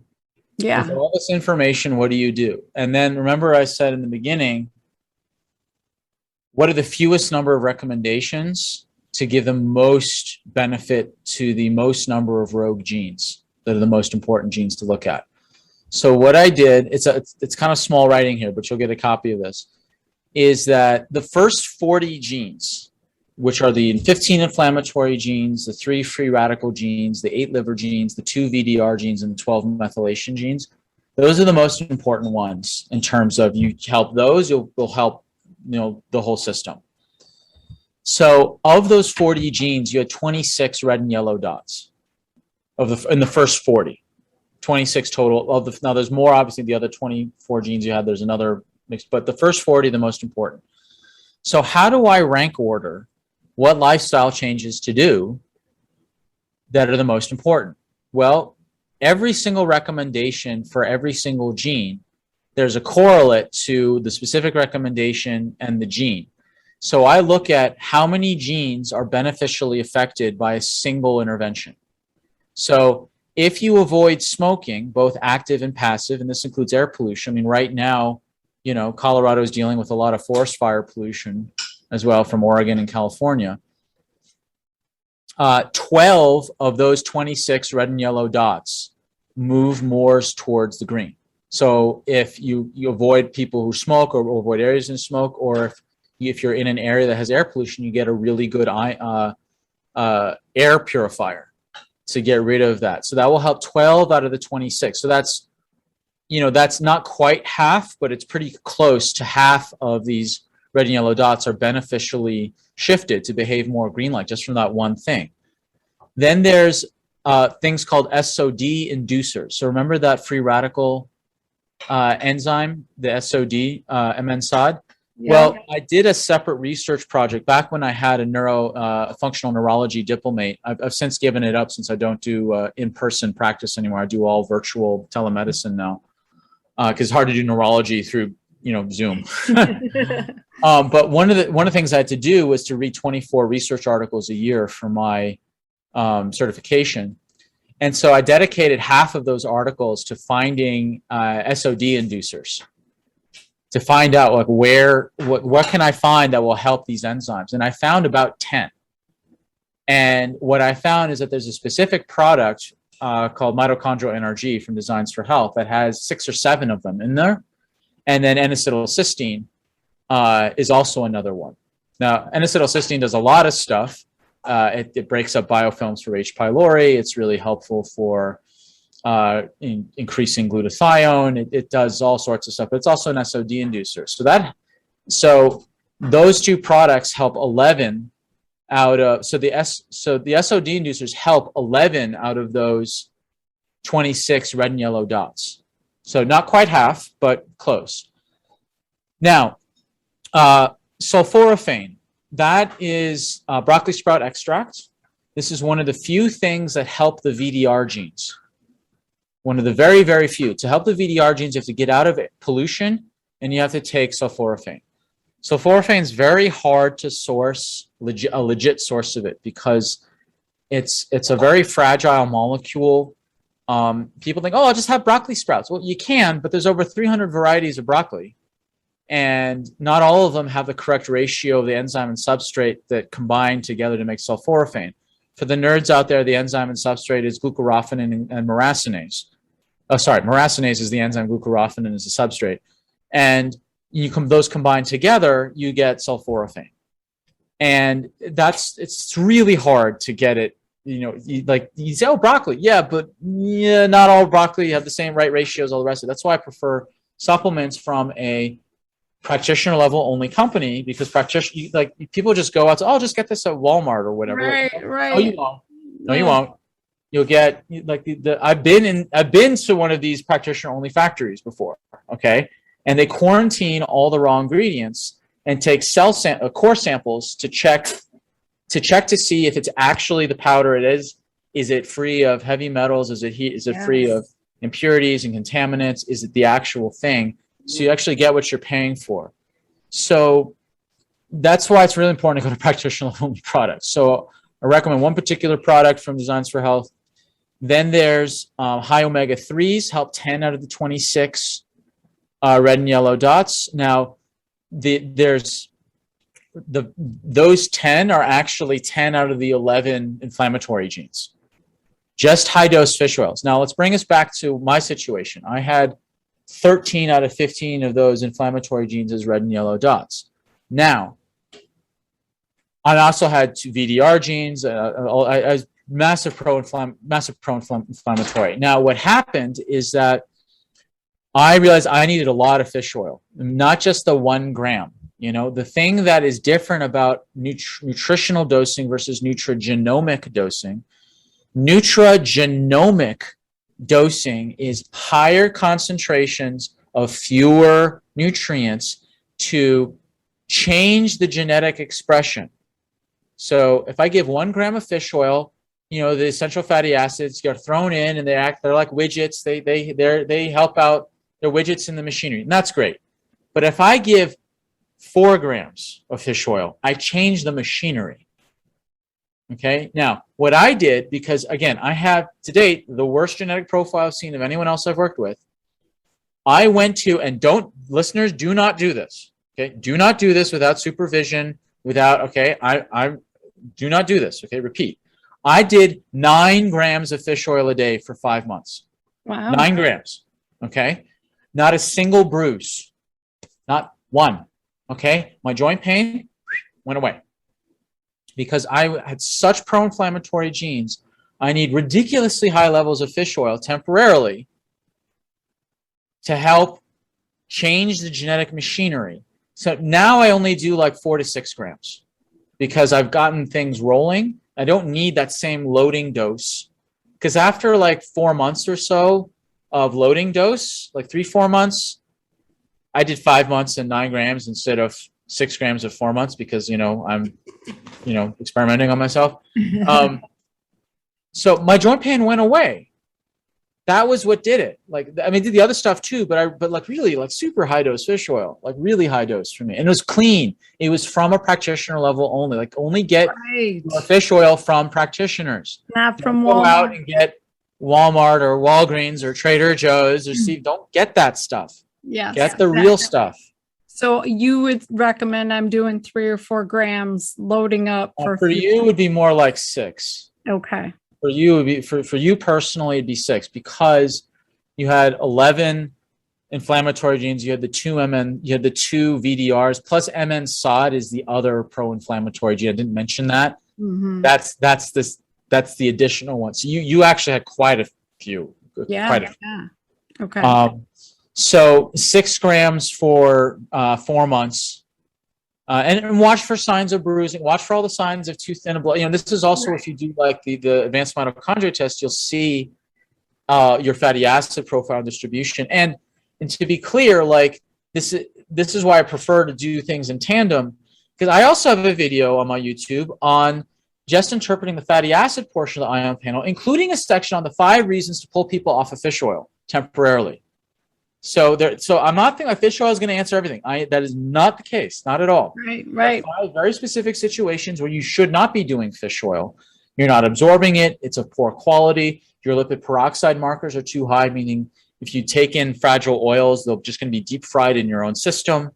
You've got way too many omega-3s relative to omega-6s, et cetera, et cetera. So there's other reasons to. It's not just like I was a product of the 90s where we thought fish oil would solve everything. That's not true anymore.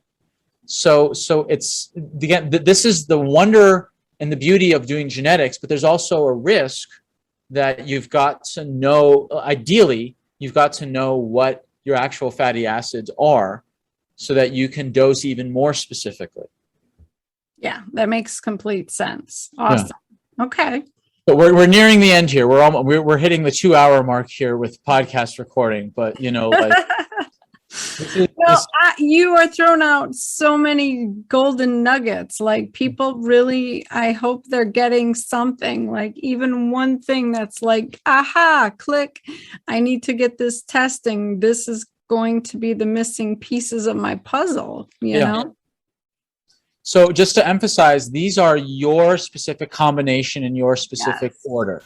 Okay. Yes. Now, this is you. Now, for people who run this test, there will be some similarity, not necessarily in the numbers or the exact order, but again, a lot of people who come to see me, there may be appearing to be some things that look similar, and some things will be meaningfully different. Because a lot of people who come to see me that if they're chronically unwell, they usually have a lot of inflammatory genes and VDRs out of line. You know what I'm saying? Yeah. Like, so there can be some visible similarities. Now, so then we go down to high vegetable intake, helps 9 out of the 26 omega-3 rich foods, 9 out of 6, avoid overtraining. It's literally right there in the literature. Avoid overtraining. Decrease omega-6 rich foods like grains and bean oils. Vitamin D3, in conjunction with you absorbing it, helps 9 out of the 26. A wonderful product by Designs for Health called ADK Evail. That should be Evail, not Avail. Anyway, that has a combination of vitamin A, vitamin E, vitamin D, vitamin K, and a tiny bit of CoQ10 as well. It's like my favorite multi-vitamin for fat-soluble vitamins. Then there's reduce weight if overweight. Now, for some people, that may seem really unfair. Like, wait, I'm overweight already, and you're telling me I have to help my genes, I have to drop weight, but I'm overweight because of it. That doesn't seem very fair. It's like, okay, well, sort of. So if you've got genes that make you put on weight from inflammation or hormones or calories or whatever, that means if you quickly gain weight, that means you can quickly lose weight. if you've got a lot of genes that make you overweight. So it goes in both directions. That's why the whole thing, like if you eat the inflammatory muffin, you can gain 3 pounds, but if you do a lot of things to help with the inflammation, you can drop that very quickly. So that's what this is saying. Flavonoid, so you notice like there's a diminishing returns here. Like you start with 12 and it goes 11, 10, 10. These are the number of genes out of the 26 red and yellow dots. So I just arbitrarily cut it off at 8 because I only want to highlight the green is like the most things you should really focus on. So 1 second.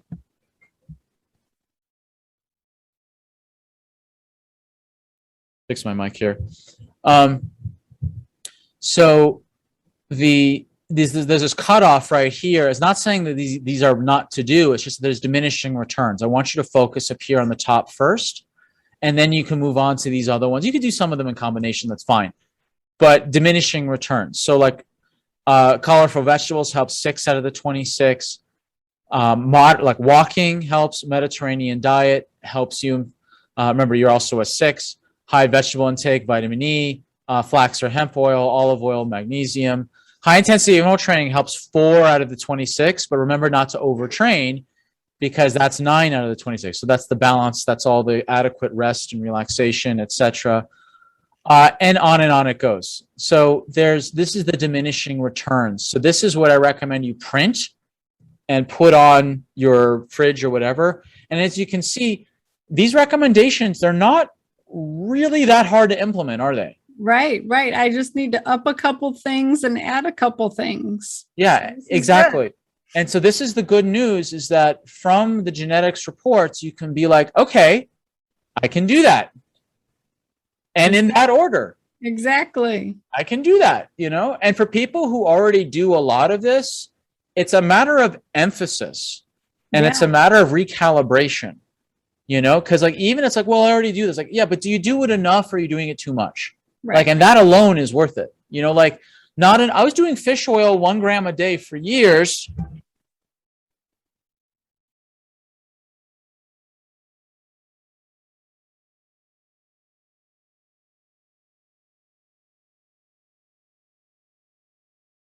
Okay. So I was taking 1 gram of fish oil for years. And then, but then it was the dosage. I wasn't doing enough of it. And I never would have known that unless I did the genetics. Yeah, exactly. Never would have known that. So then let's go to your specific recommendations here. So this is like a loading dose. So this is like the sulforaphane, 1.5 tablespoons of their liquid is about 6 grams. Technically it's 5.5, but close enough. Vitamin A, you see how like there's vitamin E here and there's vitamin D there, etc. Like that's in the vitamin ADK, that's in the ADK veil. Mitochondrial energy, that's the SOD inducer. That's also the your B vitamins for the methylation cycle and all like all the basic things you need. Like it's basically your multivitamin for your mitochondria, plus it's an SOD inducer. Digest enzymes, I just recommend people take digest enzymes anyway because it's going to help drop inflammation, help you absorb the nutrients. There's nothing in there about digestion, but the digest enzymes I just think help overall. Zinc Supreme is, zinc helps. It's not that much. Zinc helps a lot. There's some extra B vitamins in there as well. N-acetylcysteine, that's the SOD inducer, plus it helps with liver detox. And the Neuromag, that's the magnesium threonate. That's a magnesium threonate to help you with the comp gene and just magnesium in general. There's some magnesium in the mitochondrial energy, but I always like to give extra magnesium at night for lots of reasons. So this is that first 4 months of loading to wake up the genes. And then maintenance is basically half of that. So from not 3 Bronchoprotect, but to 1, instead of 1.5 tablespoons, it's 1.5 teaspoons. So it's you cut it down to a third. The fat soluble vitamins is from 2 to 1. The mitochondrial energy is from 6 to 4 a day. Digestive stay the same. Zinc is cut in half. N-acetylcysteine is cut in half. Magnesium threonate is really worth staying on long term. Yeah. So that's what a your genetic nutritional dosing looks like. Any questions on it? I am super excited, Dr. Sam. I can't wait to get on this and just see what happens over the next 4 months, because, I'm doing all the functional things that are supposed to work for the majority of people, right? And I've made significant headway, but now I've kind of stalled out and I'm at this basic inflamed state that doesn't make sense because I'm super awesome with my diet. I don't eat gluten. I've same thing with me. I sleep at night. I exercise. I do all the right stuff. So for me, I'm hoping this takes it to the next level of recovery and feeling amazing. So I can't wait to try this out and sing your praises. We'll see what happens. Thank you. Questions you have for me, Dr. Tabitha? No, I think we covered it all. I'll probably have questions when I look more deeply at the reports, but this makes a lot of sense to me. But then again, I understand all this. I've studied this for 15, 20 years. So, explain to my listeners what it looks like to work with you. So it's pretty straightforward. If you've been listening to this, and especially if you've listened to the genetics podcast recorded before and to this, working with me is going to be so efficient because you've already gotten the whole spiel. Right. It's going to be if you're going to invest into high-level genetics analysis, please listen to the whole 3 hours or so of recordings we did. It's so worth it, and it's so much is going to translate over. What working with me looks like is very straightforward.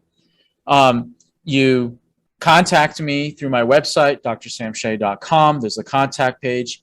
You can book a 15-minute health strategy call, which you'll go over with. It's going to be either my intern, Michaela, who's in the master's program for functional nutrition, or it will be me. Or if you work with Michaela and you feel like there's just a couple other questions you have for me, you can schedule a call with me.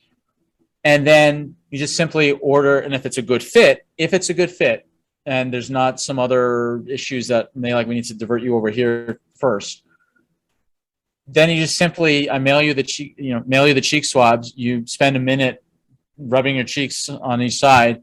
You mail it to Australia. I send you the paperwork, how to do it pre-printed. So it's just super easy. Then the lab processes everything, and then I get the data back and I put everything together into your customized personal report. And then we get on a Zoom call and chat, not for 2 hours. This is just, it won't be that long. It'll be like an hour. And especially if you've listened to this, you won't need as much of the big picture explanations either. And then you'll get your customized report and exactly what to do, the nutrients to recommend. You'll get your customized diet via the carb tolerance, and then that 10-page separate distillation, and then what the exact diet I recommend with recipes and all the rest of it as well. And then if people can get that, and then they've got everything there. And then if they want to have further work with me further, then there's specific implementation packages where they can talk to me, once a month over a period of months, and then work with my health coach and intern Michaela and get other support that way. Because what I want to do, what me and my team want to do, is we want to be able to support people for the long term, not just here's the labs, good luck. Now, some people opt to do that. That's their choice. But the ideal is to work in tandem for implementation support. Yeah. And I offer that as a concierge service and implementation packages as well. So it's pretty straightforward. Get on the website, schedule a chat, have a chat. If it's a right fit, send you the cheek swabs, do the test, send them off. We get the results back, talk again, and start implementing. Awesome. Well, I will have all those links in the show notes so that people can reach out to you if they want. And I find this fascinating and I'm super excited to implement it and just take my health to the next level. So thank you so much for all of this amazing information and for going over mine specifically. This has been great. I'm very happy to do it. Thank you for your willingness to share, because this genetics is a vulnerable topic for a lot of people. Yeah. And that's very honorable and brave of you to be willing to talk so publicly about this. Yeah, I was nervous, but you know what? I feel empowered now. There's nothing to be scared about. It's like information is power. So this is great. Thank you so much. You're so welcome. Oh my gosh. Weren't there like a million golden nuggets in that episode?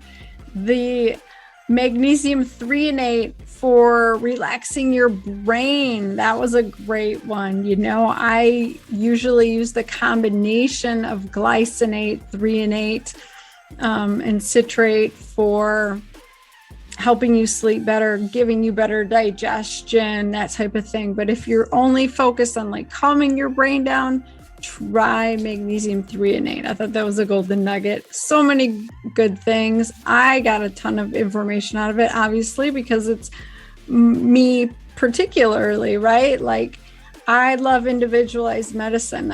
It's the wave of the future. This is how you're going to get answers about you, is to do testing. So test, don't guess, like figure this out. So I would encourage you to work with me or Dr. Shay or a functional provider in your area and find these answers, right? So thank you so much for staying tuned. I know it was a long one, but reach out to me. Let me know what you thought of this episode.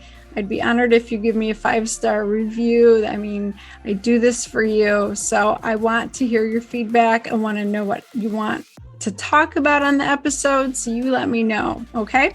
So follow me on Facebook and Instagram at Dr. Tabitha. That's 3 A's, no I's. Check out my website, drtabitha.com, and share this with a woman that you know that needs this wisdom. Share it with every woman you know. But more importantly, go out and have an amazing week and don't give up on yourself. You have the ability and the right to feel amazing and have a beautiful, vibrant life. So keep searching, keep putting the pieces of the puzzle together. I hope this helped. Now go out and have a kick-ass week. Bye, ladies.